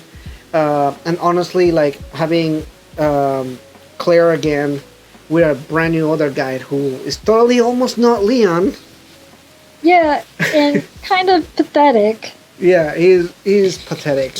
You have the strong female lead, but the weak male character, which was like basically the theme for that because you got in what's her name, uh, Angela or whatever Ashford, Oh uh, yeah. uh, who the woman, and then you got Alfred Ashford who was weak, and Yeah, they're going back and right. So forth. they have to go that dynamic. I don't know. I think that's probably one of the weakest main characters in the series. His name I don't, escapes for the Steven. life of me. Steven. Yeah, like if there's a character I don't want to come back, it's probably gonna be him. He's just Well, good thing he doesn't because yeah. Mhm. he doesn't make it past He the doesn't make game. it past the game. I'm not trying to spoil things for anybody here, okay? I Although, just after so many years of being gouged, sometimes. no, for real though, like he was a really weak main character for the game. Although I don't even know if you can call him a main character, support character, I guess. If Yeah, we call him. support. That works better. Um, I would say Claire. I would say Chris was the other. Claire, yeah, and then obviously you have Wesker, who we were just talking about this earlier. I really like how they kind of like show Wesker here because Wesker in this game he's scary. Like he's scary, he's mean. Although you also don't see too much of him here, like in the other games and everything. But it definitely starting to show how Wesker is definitely really strong and really scary. Yeah, he's like more the secondary antagonist in this one. Yeah, he's definitely there. I think at this point they were just trying to make sure that people are like, hey, remember Wesker's still bad guy because we haven't seen him since Resident Evil One. Like, sure they talked about it in they talked about him in Resident Evil Two and a little bit in Three, but he wasn't an antagonist in those two games. So I think at that point they were really trying to be like, he's still out there doing stuff. So watch out for him or whatever. I think that was the whole thing about it. Yeah, Uh, I think you have there's like a cutscene or something with him in Zero, but that was about it. yeah. But the one thing that's pretty interesting is that Resident Evil 7 also makes a nod at Veronica being canon because they mention the task force Wesker had in the Code Veronica in there and some of the notes you read. So, more little, hey, we're keeping this canon. Right. Now that you bring Resident Evil 7, I really like how they kind of like have so much lore heavy stuff. Like, for people were like, this isn't Resident Evil, and like, how is it even tied up? I'm like, did you read the notes? Did you see all the stuff? There is so many brain back from like all the games. Like, there's just so much lore that they build up on this game. And I'm sure that I didn't even get it all. I think like if you have to look a little bit closer, you could probably find more stuff and everything. I have so many thoughts in 7, which I will keep until we talk about Definitely them. talk about that. Yeah. Because there's so much. But All right. So we talked about Veronica. Do you have anything else you want to add about it? yes, I had the one of the most memorable scares I've ever had was in Code Veronica. And do you remember those old TVs that you really couldn't up the brightness on because Yeah. they were just so old? I was playing Code Veronica on one of those old TVs, and there was areas where you're supposed to have like kind of minimum light, but you're still supposed to be able to see. Well, when I went into some of these areas, it would be pitch black. I couldn't see anything. So I got onto a lift and took the lift down. And what ended up happening was all of a sudden I started hearing my character getting hurt and zombie noises, and I couldn't see what was happening. And I was like, no, turn this lift up. So I managed to get my character to make the lift go back up. And there was a bunch of zombies that were in the bottom of that lift that I had taken down. Yeah. Oh, crazy. Back up. I don't know. These games have like the good moments where it just scares you for the wrong things, or the good moments where it's just legitimately actually scary. So yeah, I don't think I have any stories from Code Veronica though. I think I played that game after Resident Evil 4. I was backwards on those two. For some reason, I think I had at that point I didn't have a PlayStation 2 for a long time, but I had a GameCube. So I played Resident Evil 4, which came out on the GameCube, and I played Resident Evil 3, which also came out on the GameCube. So Then I went back again and got a PlayStation 2 and then played Code Veronica. That's fair. I was more of a PlayStation girl. I always been, but I started really late. That's what I tell a lot of people about like in my channel and stuff. Like, I started gaming much later than everybody else. Like, I wasn't. I don't think I started gaming until like I was like in my teens.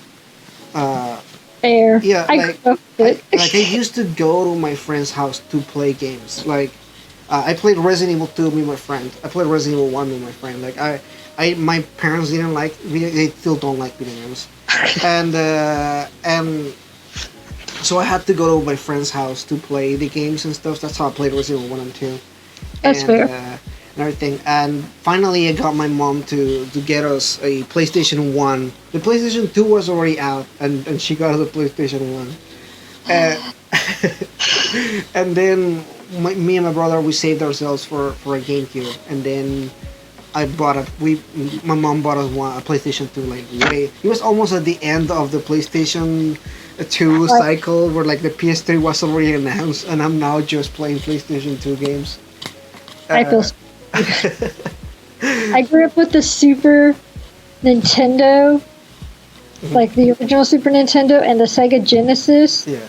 Those were my dad's that I got to play, and then he bought the PlayStation 1, and then he bought the PlayStation 2, like more when they just came out, and then I got to play on the PlayStation while he played on the PlayStation 2, and continued on that way until... That's cool.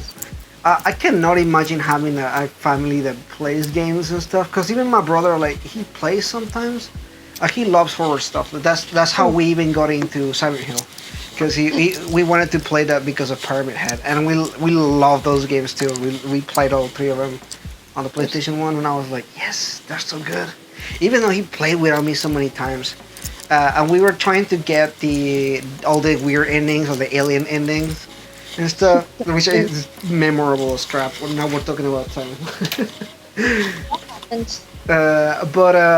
Yeah, no. Going back to actual Resident Evil. So, anything else from Code Veronica? No, that was just like the most memorable memory of it, and just being freaked out, and my friend kind of looking at me like I'm getting killed, and I can't see what's killing me. Yeah, that's the worst. I wish back in the era you could adjust the brightness on the games like you can now. Like, there's so many options and customizations and everything. Oh, it wouldn't have mattered on this TV. This TV was that bad. Oh, okay. So Resident Evil 4 is next on the list of games. We talked about Resident Evil quite a bit already. Resident Evil 4. So, did you? I'm letting you take this one. What's that? I'm letting you take this one. All right. So Resident Evil 4 again. I played on the GameCube. It's just in a weird spot for me because as a teen, I loved that game a lot because it was more action than the other games. But going back to it is almost so hard to get back into it because of all the weird stuff like Ashley, who's annoying, and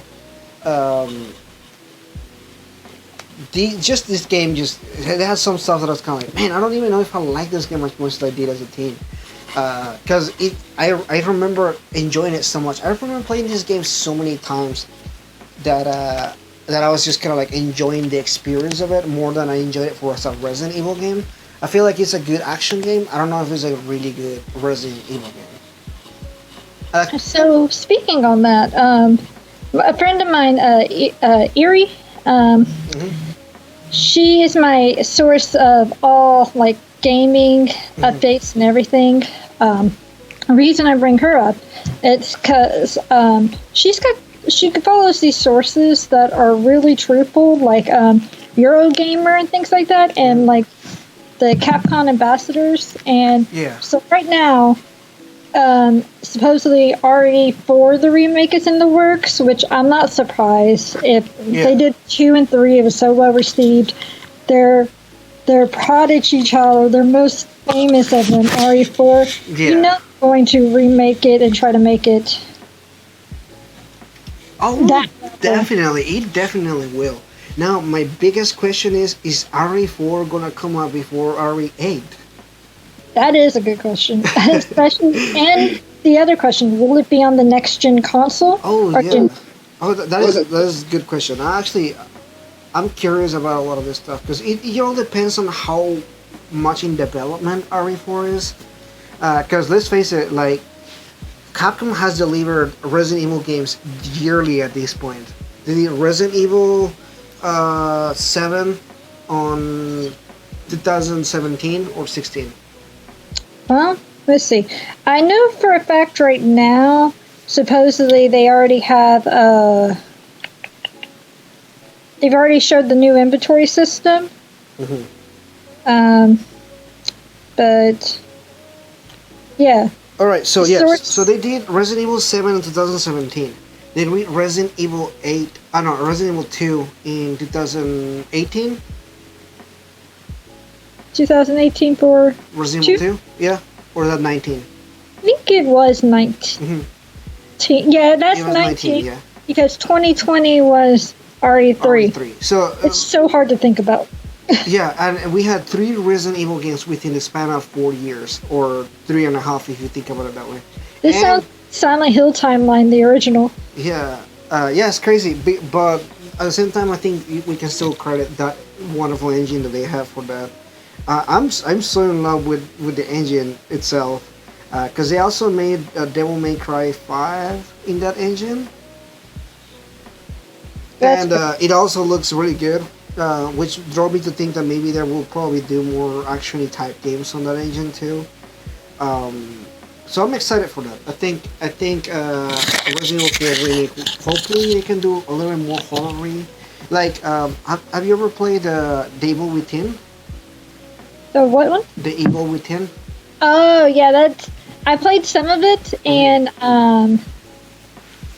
I got the game again with all the DLC, so I can actually play through it. And then my brother just gifted me the second one, so that's up next once I finish Revelations 2. Oh, okay. You're really gonna enjoy it. I think it's like I'm sorry. The Evil Within is what Resident Evil 4 should have been. I played part of it, so I played part of the first one, and I will say I hate sneaking because I suck at sneaking. Oh yeah, me too. I am Not a worst sneaker. And when it comes to like sneaking around and doing stuff like that, I am so bad at that. I'm like guns blazing, running around. I'm just like, I'll try, and then I screw up, and then I'm just like, forget it, I'm done, and We're just shooting everybody. I'll just start running around, just going, hey, everybody, look at me, I'm an idiot running around. You should come find me. Do it. Corner. All right. Yeah, those games are good. And in a lot of points, it does resemble a lot of Resident Evil 4 aspects that I like, and some stuff is more adventure type. It's more action-y. I like action, but I also like horror when it's slow, creeping, and just steady type. You know, like Resident Evil 7. So what I love about the Evil Within series is this inspiration came from RE and Silent Hill. Yeah, and you can clearly see that. And right now, the monster designer from the Evil Within is supposedly working on a new project, which is rumored to be the new Silent Hill. So exciting stuff. I really want to talk about Silent Hill a little bit on this podcast. Maybe at some point we will for the new one, if there's a new one. We'll touch on Resident Evil 8 one, and we'll talk about that too. But one thing I did find out that I didn't want to mention, so there is a clear connection now between RE3 and RE4. It was updated on the Resident Evil website. Apparently, so I just went back to look at this, Nemesis actually has ties to the Los Plagos. How? I'm not sure, but it came out lore-wise. So did they use the DNA from Nemesis to make the virus for Las Plagas? Is that what it is? So. I think so. Because Las Plagas is a much smarter version of the T-virus. Like, it is like in a conscious level where they can use weapons and stuff, just like Nemesis. So that kind of makes sense, I think. Yeah. Apparently came out lore-wise, and it's on the RE website now. Interesting. I wish they had actually dropped that in Resident Evil 3, like some files or something that you find about Las Plagas. Maybe it's there, and I just haven't read about it. Well, they might clear it up in the remake of 4. Oh, they might do that too. That's true. All right, so we're gonna go to Resident Evil 5. I think are you good talking about Resident Evil 5 now? Oh yeah, I'm fine talking about that. All right, so what do you think about 5? Because 5 is Controversial. controversial in a lot of aspects, but I don't particularly think it's a bad game. Uh, but it's also not the best at all. Oh yeah, it's not for a Resident Evil for a horror game. I'll put it like this: for a horror game, it's not good. Yeah. But it definitely did follow along the storyline, or it followed along the trend of RE4 Hmm. and went the action-based route versus. The horror ones. So it basically stepped back from horror and decided we're going to do more action-based. And it literally, there's all the memes about it. Of course, yeah. Thing happening with Jill and everything, but the only thing I will take away from 5 that was epic was Wesker was epic. Yeah, Like, he was the really biggest- epic and scary and mean, and he can destroy everybody. You know, when you run a panel on Occult Horror Villains 101 and you try to show someone a video clip of each villain looking like their best, like their most like badass moment looking thing to introduce them, I could not find any of Albert Wesker in the original. And I even went looking through the Dark Chronicles. Yeah. Oh Thing. man, don't even bring up Dark Chronicles. Those I don't like the Dark Chronicles. Yeah, there's 2 Wii games, Dark Chronicles, and there was another one. I can't remember what it was called. Or the Umbrella Chronicles. For this Dark other Chronicles, yeah. Those 2, basically, all you need to know about them, the quick insert, is that they basically rehash the story of the other Resident Evil games to get you where you are. That's all they do. Interesting. They're not necessary for plot, but the whole point is even looking through there to find like epic graphics or more graphics of Wesker, you couldn't find anything really epic. Hmm. But then 5, you want Albert Wesker at his most epic moment. That's where it was. So. Oh yeah, and I love how they gave him like I clearly remember that fight because they did a flashback to RE1 when they're having this fight between Jill and Chris and him. And Oh, it wasn't RE1. It was a different mansion. oh, yeah, it's a different mansion. So which game was that? Was that just? It wasn't in a game. It wasn't a just game. It was just a flashback that we don't know about. Yeah, it happens. So the interesting thing is Revelations 1 takes place in between. It takes place in between. It takes place before 5. It's basically in the timeline where it says it's before 5 for sure. And so after. Is that where they- Jill goes missing? It explains how it goes to the start of how she goes missing. Okay, okay. So I guess throwing in Revelations right quick, I went and played through it. So it basically is this more the start of the BSAA that Chris is a part of and Jill's a part of, and they have other people. There's a city that basically got wiped off the face of the planet, another raccoon city kind of thing, and it. But Jill and the operative they go missing or get captured or something, and Chris has to go find. So they go through the whole thing, and at the very end of the game, it opens up to the cutscene that Chris and Jill go into the mansion, and the mansion's the one during that one flashback sequence where they run into Wesker, and then Chris or Jill sits here and goes missing after that. Oh wow, okay, that makes total sense. I just hate that they never really like. I don't know. They never had it clearly in the time where it came at, but Revelations comes in and actually puts it. Okay, well, Revelations happens before 5, and this is how this leads into 5, and I'm like, well, that makes it canon, which makes 5 canon, which sucks.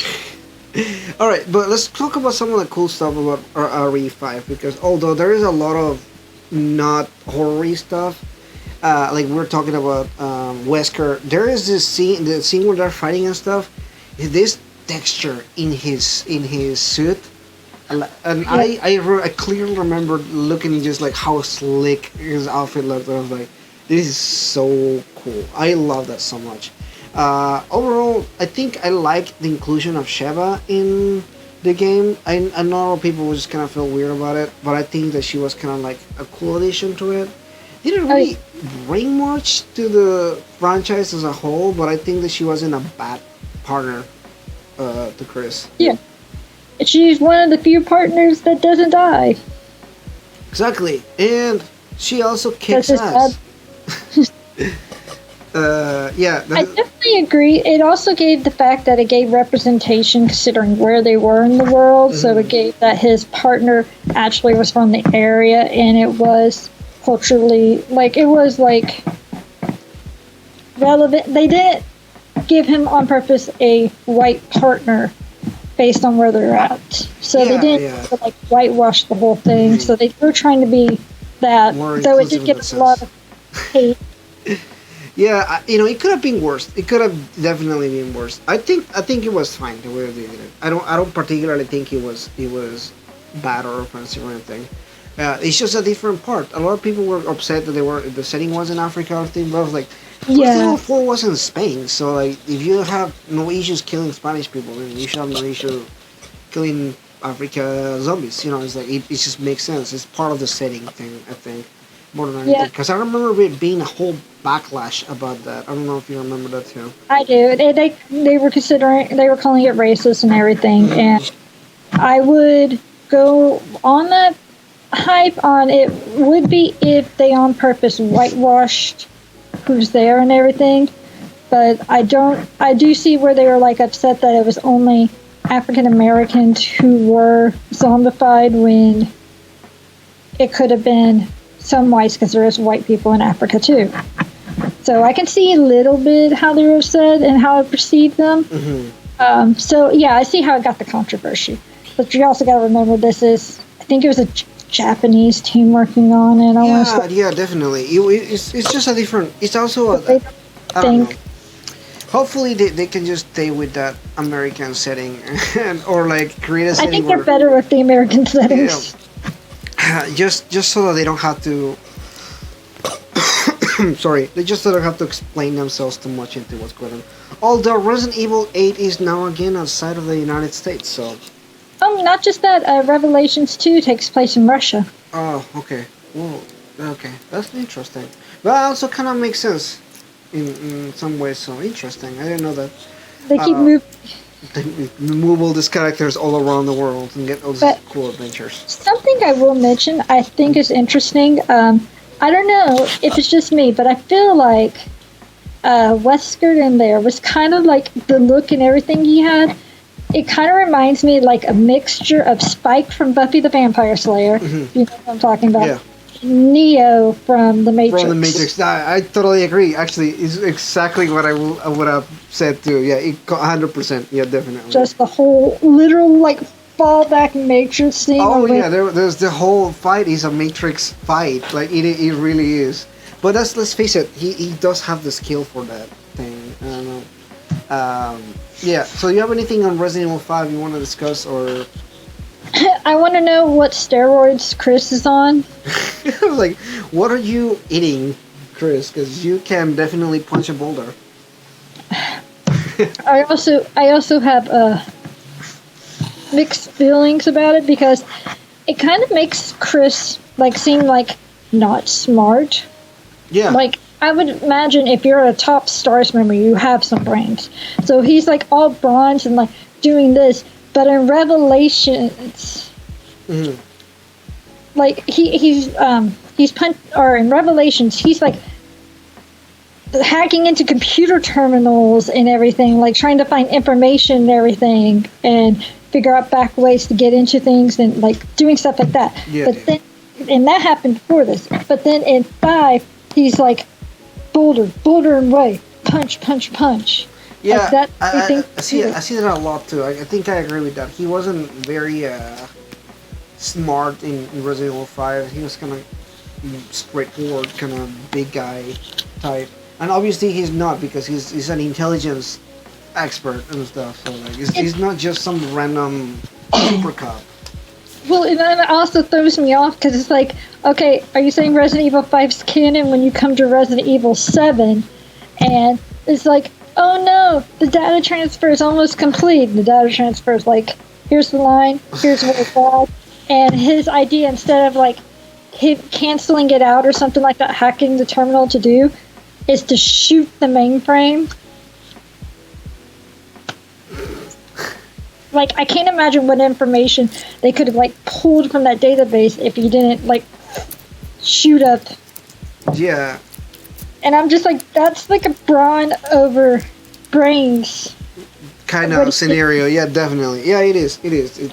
Chris was a... Chris?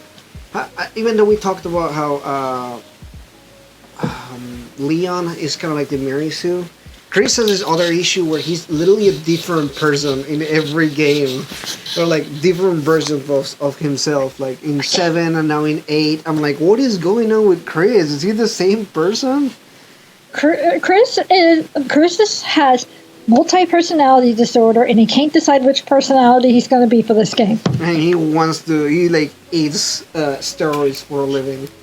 Yep, and they messed with his brain, so now he has the personality either of I is smart or I is brain. Alright, so we're gonna move up to 6. The most controversial Resident Evil game in the series. And not because they did anything in it. Well, Kinda. well, Maybe. the funny part I want to mention, we mentioned about them doing the traveling thing. They go to China here.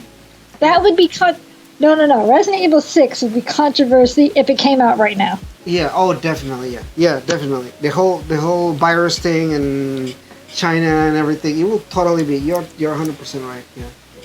That would have started a controversial round that we do not want, and thank God it came out when it did. With all its wonderful flaws intact.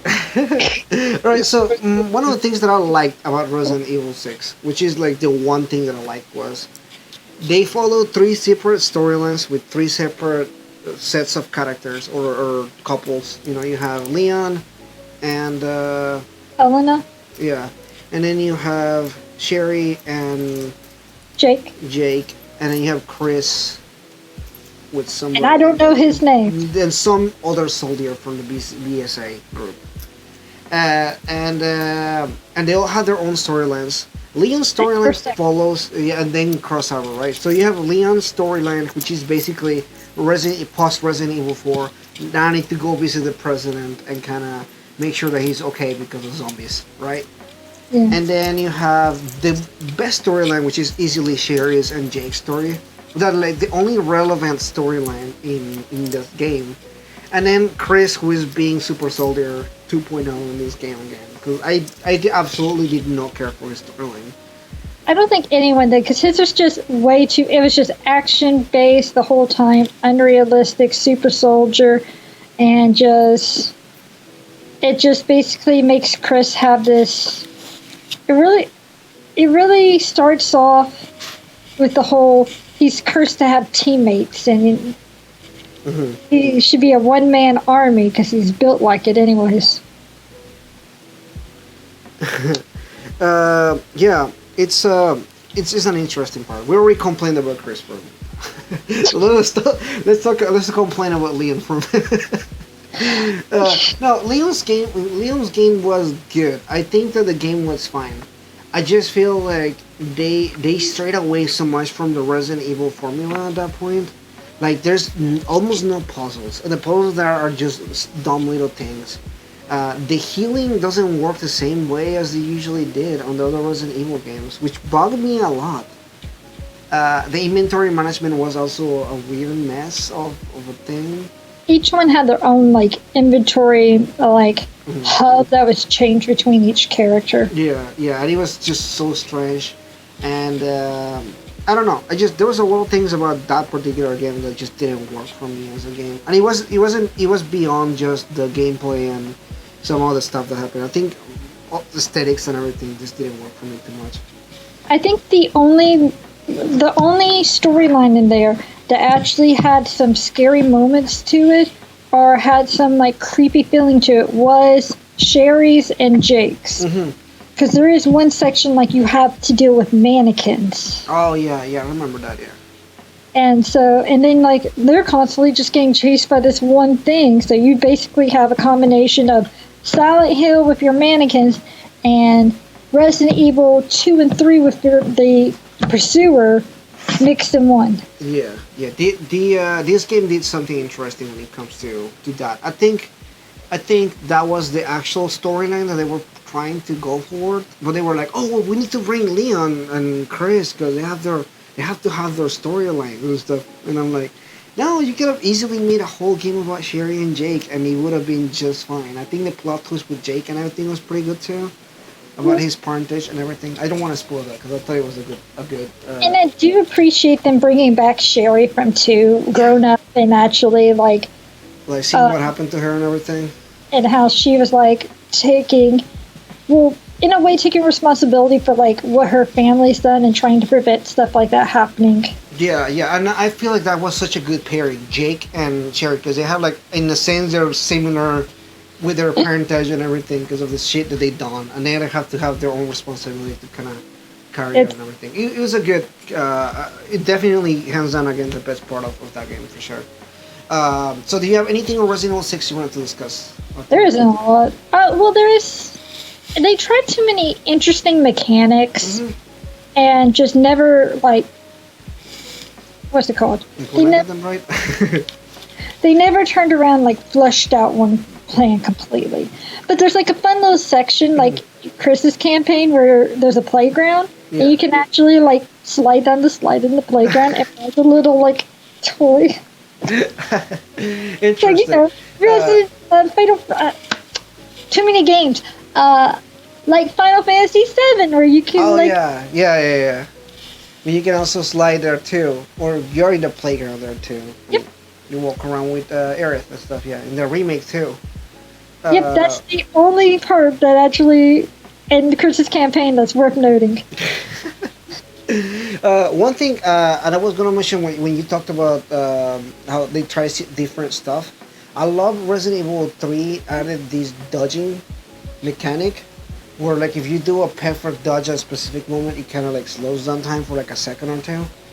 And it's like a mechanic that you always wonder why they not have a dodging thing, because if Resident Evil zombies are grabbing you, you can barely move around. They're super slow.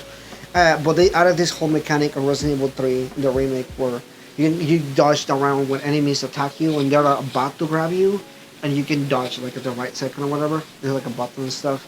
But it's no prompt though, and it's not like it really teaches you the mechanic or anything. But I've seen some videos on YouTube of people like dodging like a grenade launcher from Nemesis. Like somebody like literally dodged that and then just went and headshot at him and stuff. So I will say, Revelations does have the dodge mechanics. 2 better than 1, and I've been able to dodge actually. Awesome. I didn't know you had a mechanic either. Alright, so we're going to talk about Resident Evil 7, which as of now is the latest Resident Evil continuation. So what are your thoughts on that? I love it. Obviously. Okay, so let me paint a picture for you. First time I tried to play it, passed the demo. I'm like, I already played the demo, we dealt with the dummy finger. We realized the dummy finger wasn't supposed to be in there. They patched it, whatever. Not even talking about that one. So the first time I actually played it, the full game, I sat down. I was at a house. We were house sitting, so unfamiliar house to me. Yeah. Smart house. Big flat screen TV on the wall. You had to look up and all, and far distance away from me in the screen. I don't like that atmosphere. I like to be close and personal to this TV, to my horror. Yeah. It makes me feel better. You're like you're in the place, like you're right there. Yeah. Everyone laughs at me because right now my favorite place to sit while playing horror video games is I sit on top of our circle coffee table in front of the TV. And I say this is my safe zone, and sometimes my 1-year-old would put toys around me as if he's offering toys to me as I'm playing. But so the point is, I'm in this house sitting. It's night. It's dark. No lights on. Me screen, big screen, and I start getting these feelings of I'm not safe here. I don't feel safe and comfortable, Like, and I'm gonna getting die. upset. I don't feel comfortable, and so I'm like, I'm not playing this. So I put it down until very recently with the news of the new Resident Evil 8, not 8. 8 not 8 thing, yeah. No, that'll be expanded upon. And I played through it, and I have to say, I love the horror atmosphere. It really reminds me of like a Fatal Frame game, original Silent Hill game, which is ironic because they just stole the plot of Silent Hill 2 and threw it into this one. You know, that's one of those things that I can say about this game. Although I really enjoyed a lot of it, it is definitely borrowing so much from Silent Hill and Fatal Frame, like you said. And the first, like, I would say 5 to 10 hours of the game. No, 5 to 8 hours of the game is like the atmosphere is just right. Like you're there, the house is creepy, just all this random shit going on. It As is long as you're not speedrunning it. If you're speedrunning it, that's 4 hours. okay. All right. Well, in a regular playthrough, where you're soaking in the experience of Resident Evil 7, and the whole atmosphere is good. I love I kind of love the mechanic of the tapes that you find, where it kind of shows you how a puzzle will show up later, but not really because it's always a trick. Like there's always a twist to it. Like, no camera would actually record onto a videotape in this time and age that's hands-free. Exactly. And I love all these little add-ons that they did. Like when you play on the highest difficulty, you save with this tape too into. Yeah, so it takes you way back to Resident Evil original. So when you play on the hard mode, instead of it auto saving and just saving as many times as you want to, you literally pick up a tape and you put it in there and you save, just like in Resident Evil 1 through 3. Yeah. Just The like increments. on the Incredibles, just like that with a typewriter. So I love that. Like I was like that took me back to the Resident Evil time, and I was like, I love this so much. And the game just takes you in this downward spiral of random mess. Like it's so interesting how like you go from this weird ass family to like all this conspiracy theory going around the stuff. I don't know. It's just so crazy how it goes from point A to everything going on, umbrella included, or whatever you may call it at that point. So, interesting thing about that is that I just had it. Oh, so the story, which is what's really great about it. I actually love the development of the plot and the Yeah. story. Yeah. Do you know why that was really good? It's because the person who oversaw the writing of it was the writer for the first 2 Fear games. Oh, okay. So hence, Alma and everything. That's why you have the little girl here, you have the little girl there. It was inspired by Fear as well. Yeah, I can see that. Actually, I love Fear. I played Fear 2 a couple of times. I think I really enjoyed those games. Although it's like a horror shooter, not really a horror game, like a no horror survival or anything like that. Yeah. It's its own little genre thing. I feel like it's almost like a jam game on the PS3. That's where I play those. But yeah, a good thing. It never crossed my mind until you mentioned that. But it does have that same atmosphere too, in some aspects. Now, Is it guys? I was going to say, now the biggest sin of the game is that they incorrectly named the game. What do you think that? Was because they had the perfect opportunity to name it Bayou Hazard. It takes place in the bayou. Yeah, it totally makes sense. Oh, I love how they included both titles of Resident Evil, Biohazard being the Japanese title for the series, and Resident Evil, somehow they made it like So here in America is Resident Evil Biohazard, right? Or Resident Yeah. Evil 7 Biohazard, and then in Japan is Biohazard tagline Resident Evil, and I love that so much. So it's Biohazard, Biohazard. This Biohazard, yeah. That's the word beep. uh, See, the sin is they could have named it Biohazard. Sorry, I had to he make had that that joke. perfect pun though. That was so good. I didn't think about that, but it's so funny. I heard that and I can't unhear it, and I'm just like, this is the best thing ever, and I'm so mad they left out. I just have to say it. I just have to. Everyone needs to know this knowledge. Oh, so what you think of Ethan going to find his wife in the middle of nowhere after not hearing from her for like months, I think, or And you should have called the police. yeah, right? This is just like, let me just go to this random town and I like the find first her. couple of minutes of being in there and all, and seeing the shit go on, or like the things she does and everything. I've been like, hey, I'm going back the way I came.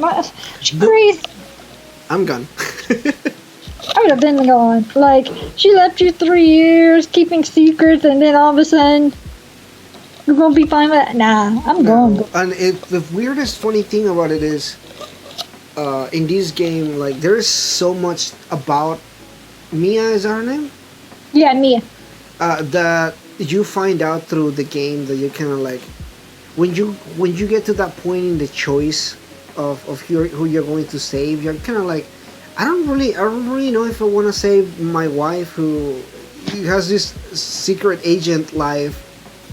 I hate that choice because that choice had no. Consequence. And No, it basically had no point. yeah, he had no point. It was pointless. Yeah, I hated that too, because up until that point, to me, this game was like a great experience of a game. And then you go to this point where you kind of have to make a choice, and you kind of like, but is it really necessary though? It's not. It It's really was. not necessary. It I was- like. I love it, but there's so many things in the game that did have issues. Oh, definitely. Me too. Me too. This game, as lovable as it was plot wise, there was so many stuff that I was kind of like, man, I am getting tired of this character. So go ahead.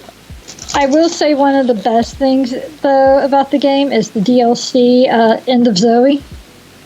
Oh yeah. Oh, I liked what I liked about this games overall is like there were so many little DLC that they added to it later on. They really added a life expectancy to this game. It was like all this extra stuff that you can play. Like even when you get all the weird ones that you can play, like the 20, what's that? 21. Yeah, like there's just a bunch of weird ones. You're kind of like, this is so odd, but it's also pretty cool. I like it. I will say that as someone who played it after everything was released, Mhm. I am glad I played it after everything was released, because if I had got it day one, beat the game, and then tried to play the DLC and had to wait, it wouldn't have gone well. Yeah, well, the first batch of DLC came out within like a couple of weeks from the game release. It wasn't that bad. The one that took the longest was actually the Chris storyline. Which was kind of, it should, good it was free, but it was pointless. Yeah, it was pointless. It also doesn't really explain a lot. It just makes more questions to what's going on. I didn't think it was necessary at all. I think just leaving you wonder and wanting to know more was more important and cool. It was one of those things. I just feel like that was unnecessary. Yeah. So, I guess Resident Evil 7, we had the character who I seen a lot of people hate on, Ethan. What was your? Did you like him as a character? Did you feel like he was a good add-on I to the liked him Resident Evil? 'cause- I liked him because he was just a normal civilian, so he wasn't that good with stuff. He was just learning things along the way. Yeah, and you can see that. Although there's some stuff that he takes in that I was like, I will probably go insane before, like, whenever they chop his hand and they like kind of like put it back together and with like magic juice that just heals you. Yeah, there's points there where you have to wonder, was he infected or was he not? Right, right. I And then just his level of infection versus everyone else. exactly. Yeah, no, there was a couple of things that kind of like almost like confused me in some aspects. Like what you were saying is, was he infected? Yeah, like I don't get it. Yeah, it was complicated on that aspect. I think I like that a lot, but I think it raised a lot of questions and a lot of stuff that I was kind of like, this is really strange. Also, the virus in this game is works in weird ways sometimes. Like it's not consistent.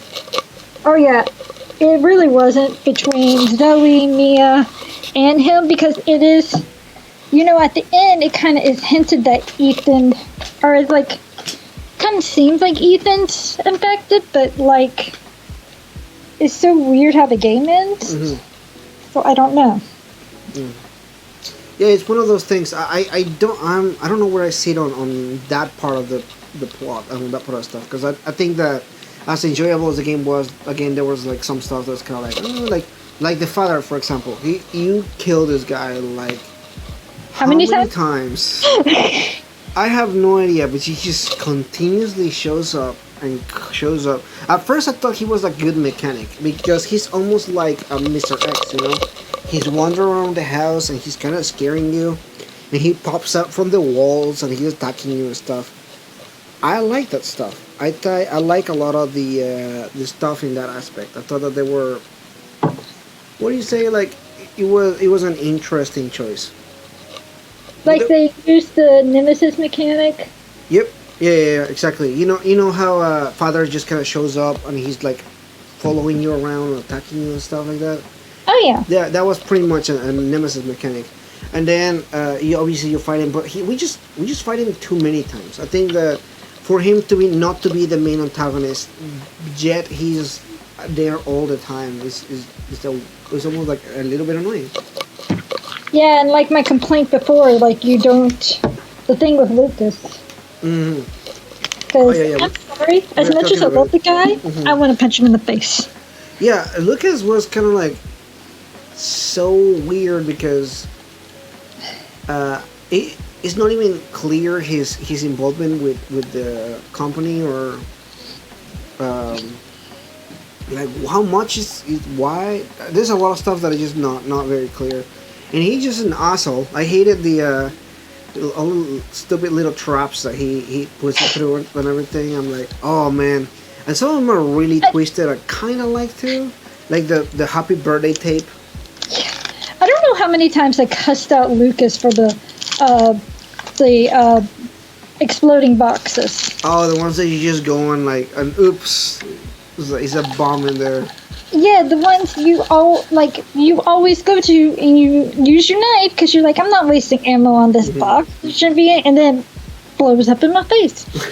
The worst one I had was during Not a Hero, and there was a laser grid, and I get through all the lasers, and I'm on the other side, and I see a box, and so I go and I stab the box, and then I died from the box explosion because it blew up all in the lasers and everything, and I'm just like,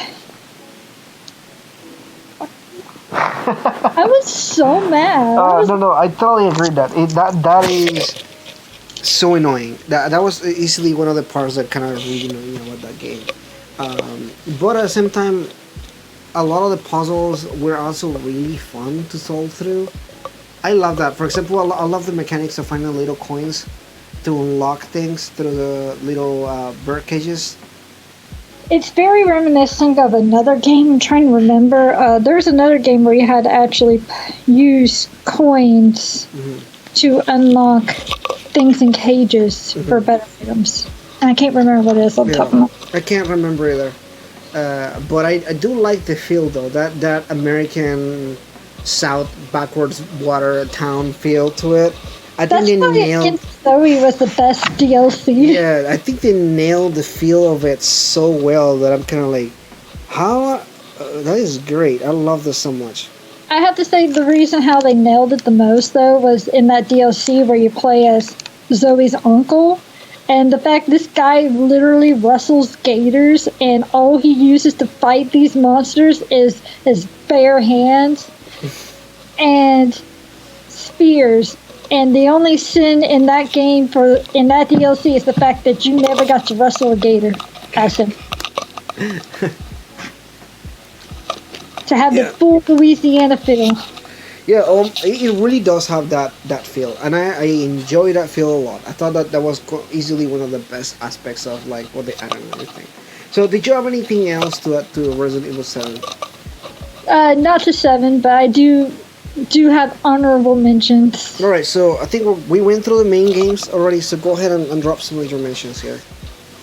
So I told you off screen, but so if any of you have ever heard of a cult game called Haunting Ground, it's made by Capcom as well. It was a scrapped idea for Resident Evil 4 at the time, and you can you don't really feel the same, but it's pretty interesting to see what could have possibly been, what character could have been paired with Leon instead that they kept for it.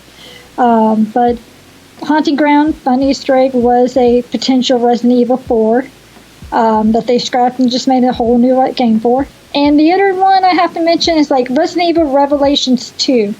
I've been playing through that lately, and it does have mechanics from the other games that's really good.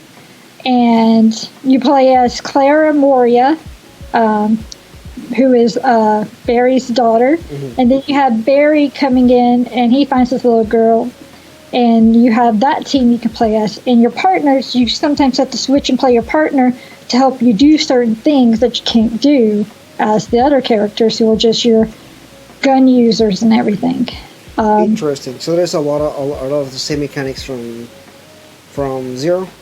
Yeah. Mm. So certain things they can do, like Moria refuses to use a weapon or a firearm because of what happened, but she has a crowbar that she can use to open things. The other girl that's with Barry is a little girl, and she can actually like sense the monsters, and she'll find items for you. Mm-hmm. And she'll use a brick at times to like open and get places you can't get. So those are fun. What I think is pretty interesting about that game, well, it's been really fun. It's been pretty fun to play with, but my favorite thing is they added a run button. And it was like, just to be able to have a real run button, I'm like, they can pick up their legs and move. And it has a dodge button. And there's times where I'm just like, I'm not going to fight these. I'm just going. I'm going to just dodge and move on with my life. Yeah, I tried to do that in the first Revelations and it didn't work too well. Me dodging and running away because I had run out of ammo. Yeah. No, I totally get that. These games can be unforgiving in some aspects. Because they're not easy games. Resident Evil games aren't like particularly on the easy side. They may be short, but you will die a few times before you get it right. Oh yeah. Especially when you have this crazy weird battles like fighting alligators and giant reptiles and crazy mutants and mutants and stuff. It's just the way that it works is so crazy to me. Because it goes from horror to straight up just sci-fi, yeah, exactly. I feel like that's why Resident Evil has sat in this different spot from other horror games. Because it's not 100% just survival horror as much as it is like this other random stuff that they add to it. Which is also why I like it so much, because I think it sits on its own in its own little weird, quirky way. Yeah, it tries to like science away stuff and everything and its existence, but it is pretty interesting to see this alternate universe. Yeah, definitely. It is definitely interesting in a lot of ways. So we have some news regarding Resident Evil 8, which I sent you a link earlier here. So before we actually discuss the news, I want to talk about Resident Evil 8. But do you have any other honorable mentions or anything you want to bring up back? Well, the reason I brought up Resident Evil Revelations 2, and the reason I had to go through and play it all, actually pertains to Resident Evil 8 on some information I've heard. Okay. So or connecting again the franchise. Well, yeah, you mentioned this earlier, but how do you think it's going to be connected to it? So, a character, supposedly a character who is a main villain in Resident Evil Revelations, comes back in Resident Evil 8 as a sub, as like a minor antagonist you deal with. Hmm. So that's how it kind of comes back and connects, is the fact that that villain comes back over and has a part it plays. Because Resident Evil Revelations takes place after Resident Evil 5, which is back in canon. That's still canon, which is interesting to see. Yeah, I'm curious to see what's going to happen with the series as a whole.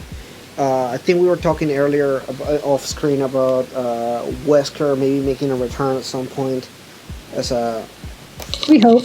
We hope. I think so. I think that he's just a really interesting character. He just kind of kill off the way that they did in a really like movie style Yeah, battle.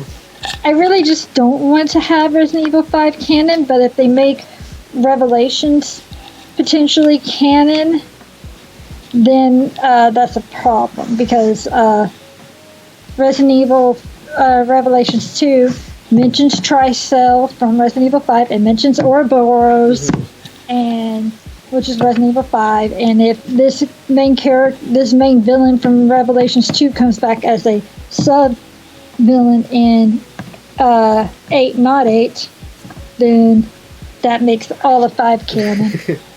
Yeah. So what do you want? At least not 6. So what do you want from Resident Evil 8? What are your expectations? What do you hope from the perfect Resident Evil 8, or close to? So what I want them to keep the ambience they built in 7. The fact they had that kind of atmosphere. And I get we're going into the mountains, we're going into a village, and that'll be our surrounding instead in woods, and that can be extremely ambient and creepy if they keep it right and they follow that formula from there. So I kind of hope they do.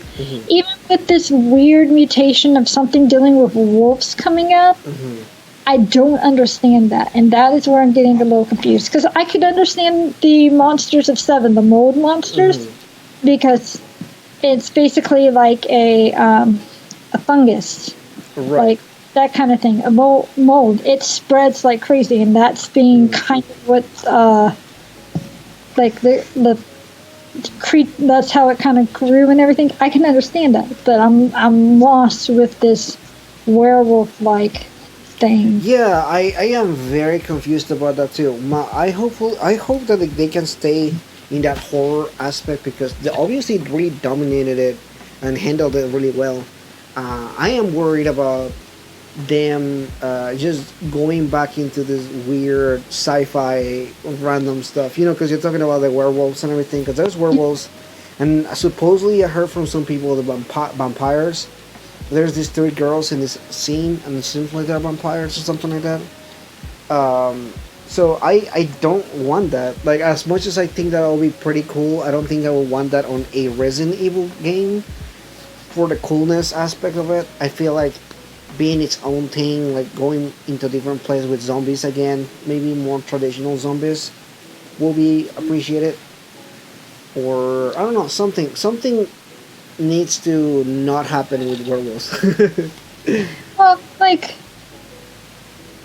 I can see it because they've infected dogs and wolves before in the series. So if they follow something like that, like those, but not like straight up werewolves. Right. Like, it's gotta be something extra that makes it the little bit more interesting to do. Yeah.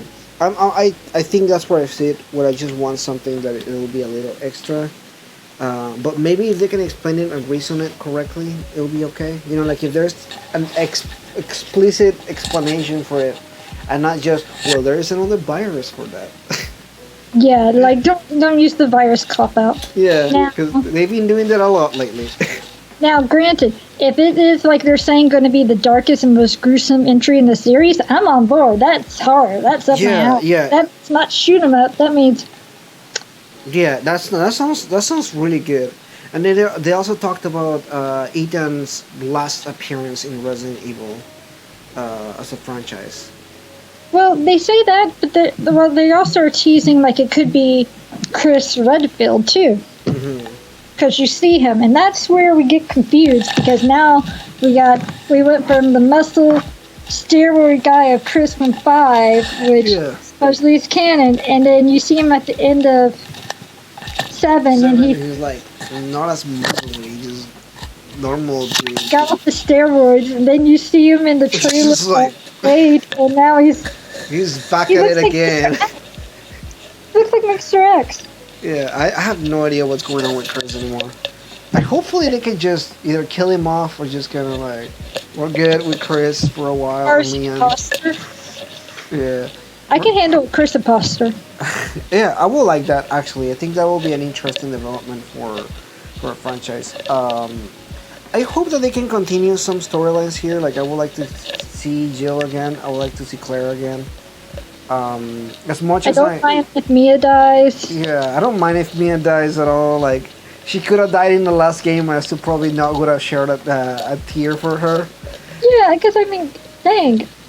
Like, I don't know. I still think even though you're infected by a virus or controlled by, controlled by the virus and everything, I don't know if our mayor's just going to stand up to you chopping my hand off.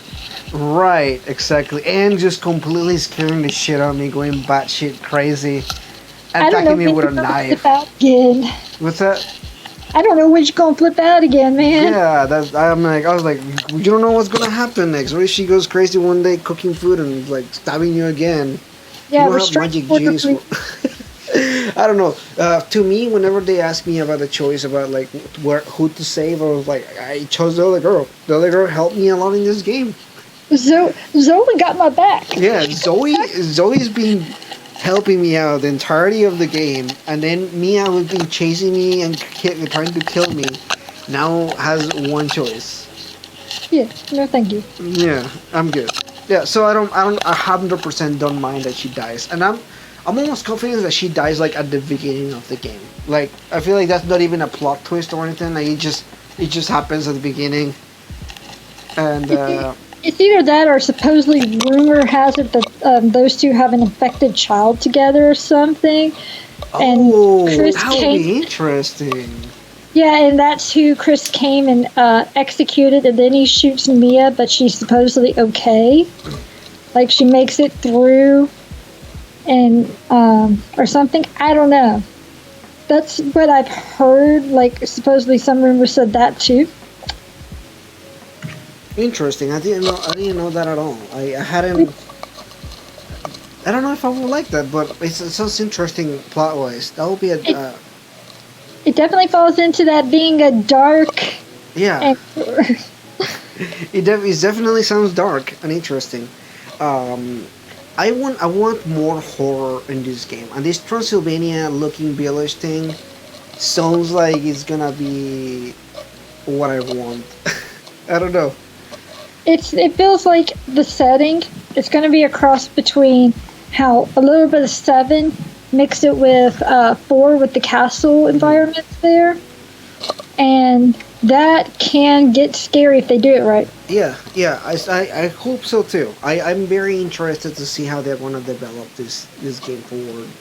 I'm excited. I'm really excited. I think this is easily between this and the other thing that I want to talk about before we finish the podcast is excitement all over. So Silent Hill, which we kind of talked about it before we even did. You did your own podcast on Silent Hill, so make a link for that. If did you already post it on your YouTube channel? I posted the first part, Okay. which ended up like an hour just talking about the first 4 games. A brief discussion of the first 4 games. Yeah.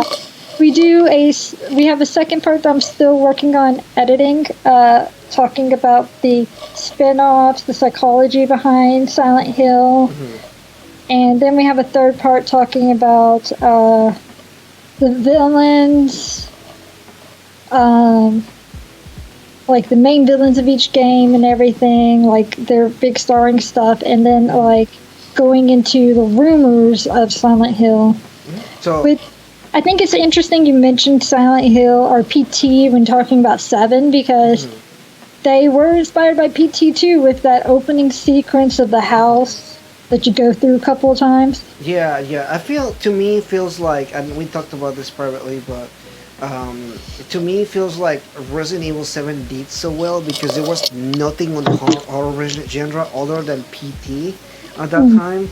Like PT was came out and everybody fell in love with PT. I am still so upset that I don't have that PS4 anymore because I have PT. I have it. I can't play it anymore, but I have it. And it's like almost like I really wish I could just go and play through it again because it's such a good teaser. I never seen any a teaser like that before, and it's such a shame we'll probably never see that game before. Although there are rumors about Silent Hill coming out again, made So, by Sony, right? Is that what the thing is? Sony working on it? so it's Japan. It's Japan's Sony. Mm-hmm. So it's a Japanese team working on it. The main the main monster creator has been teasing Silent Hill designs lately on Mm-hmm. on their Twitter. Been promoting the PlayStation showcase before it showed and everything. Like they're pushing it. Rumor has it it's getting announced for the PlayStation 5. It's already been discovered. This is the same person who accurately predicted Resident Evil 8 or Resident Evil The Village was Mm-hmm. coming out on the showcase, and they accurately predicted it in the trailer. So rumors are really strong right now. Um, and I think it's really. So here's the thing. You want to know why PT did so well at the scares and it was randomized? Mm-hmm. Did you know they went in and found out in the files that the ghost was following you the The entire entire time? time, yeah, I know about that. Yeah, Like that's that is even more unsettling to think like the about. whole time she's always behind you, but it depends on the randomization of the AI if you see her or not when you turn around. Yeah, yeah, that is crazy. Honestly, I remember the first time that I played PT. I had nightmares about it. I just going through the experience of winning this endless loop of opening the same door back and forth, listening to the. And I got so obsessed with it that at that point I was like trying to listen to the entire thing, the radio message, and I was like I was looking for all these kind of clues, and I was like I want to know what is going on right now. I think it's so funny about that because it's different for everyone their experience. I had someone like trying to egg me on the entire time. No, look behind you, and I would do it, and there'd be nothing there. And they're like, "But when I did this, there's something there." And it's like, game said no. Yeah, the first time that happened to me, I really freaked. I was like, "Holy crap!" And the whole baby scene in the bathroom and everything. It's just this old stuff. Like the Hideo Kojima, I think that's the director, Yeah, right? He did such a great job of kind of like keeping the atmosphere. Even and it doesn't even get boring. Like you can walk through the same hallway a million times, and the experience of creepiness and that air feeling that you're feeling is still there. I Because love yeah, it so good. I really want whatever Silent Hill may be next. I really want it to kind of stay true to Silent Hill, but also like I also like how PT just kind of handled that atmosphere. It's if more horror games just follow that formula, I'm fine with it. Yeah, yeah, it's just a masterful, interesting feel to it that I don't even know. Like Resident Evil 7 was able to kind of replicate that in the first few hours of it. I don't want cheap jump scares, I don't. Yeah, me neither. Me neither. That anything has those these days, and I hate and Resident Evil if you're 7 kind of overused that at some points. like Like, honestly, if your game uses I hate when games cop out and use cheap jump scares, and American made horror games are very infamous for doing that. yeah, they are And guilty of doing that all the time. Yeah, it's one of those things that I think they just it's just a market that they think that people want. But if you look, but it's really not what people. Horror fans will 100% not want. What are those games? There's like these games that are just famous for that, and they're American too. Like Five Nights at Freddy's is one of them. Oh, definitely, yeah. And those are just interesting games overall. Like the lore is really interesting and really for that series, but as a scary horror game, it just relies on jump scares in its shape. Yeah, it is cheap on that aspect. It does make me feel like it's a cheap scare. It's a cheap horror game in that aspect. Yeah, so true. So did you have any other mentions or any other games you wanted to discuss with while here in the podcast? I don't think so. We mentioned Silent Hill and just if we get started there, it's not going to stop. Exactly. That's why I'm kind of like asking you if you have anything else. Like because that took we spent an entire day going on and on and on about it, and it's just I think it went into more than one day. We went into it and just I'm not going to that rabbit hole. It's the same thing with my other game, just series Fatal Frame. It can just do a whole thing. Yeah, definitely. No, and this video wasn't actually that bad. I think it was almost like 2 hours and almost over 2 hours and everything. So it's not bad. It's still consistently okay. I think the longest podcast I did was like 5 hours, and that was straight up 5 hours talking with other people and stuff. So that was long, but I don't think I ever had a podcast that was less than 2 hours. Like I can consistently talk about. I have one question before we end this podcast though. Have you played the BioShock games? I played a little bit of the first one, but I think it's funny you mentioned that. I had bought this recently. Oh, awesome. I'm glad that you did. I think you will enjoy them. Although the horror in the first two games, it's more ambient wise than actual like stuff. There's some which I prefer ambience. I want you to do the build up. Like I rather games have a build up than just yeah. Although those games are more actiony, there's a lot of action to them. But they're really they see that as one of my top series right now. I really love those games. I recently played one of them again because they were on sale, and I was like, yeah, I really love these games. They're awesome. I have too many games on my backlog list right. You know, I've been clearing slowly but surely, been clearing my backlog. I've been more consistent nowadays. But now I have like other like people send me games all the time. They're like, hey, you should play this game. Or you should play. I'm like, you're adding a new backlog, and I don't want that. Getting a Switch recently caused me to have a new backlog, and I've only been inspired to play video games again. So. Right now, I'm so excited that Deadly Premonition had a new game come out, because the reason you were confused, I think you were a little confused earlier because you thought there was a third one, and it makes sense because the creator did make other game called which they never finished, which is upsetting because it's that quirky thing. But it's like a quirky, weird horror game that isn't really horror, but it's more like a B-rated horror movie, like, you know, that kind of cheesiness to it. It's kind of how you explain Deadly Premonition, the first one. And so I just got the sequel, and I haven't touched it yet because I'm going through Revelations, and I'm like, now I'm trapped in this until I finish this first. No, I totally get it. I get like that sometimes. I start a game and I start a game series, and I'm like, I have yet to play this other games. Like I started playing Xenoblade Chronicles on the Switch, and these games are like 100-hour games, right? So I streamed the whole thing of the first game, and then they're like, "Oh, you're gonna play the second one?" I'm like, "Oh man, are you gonna play X?" I'm like, "Oh man, there's 2 more games." Oh no, there's more. There's more, and they're great games. Like I really enjoyed playing them through them. But I was like, I was not expecting to kind of be like, oh, you're gonna stream the other ones too. I'm like, I have so many things to play.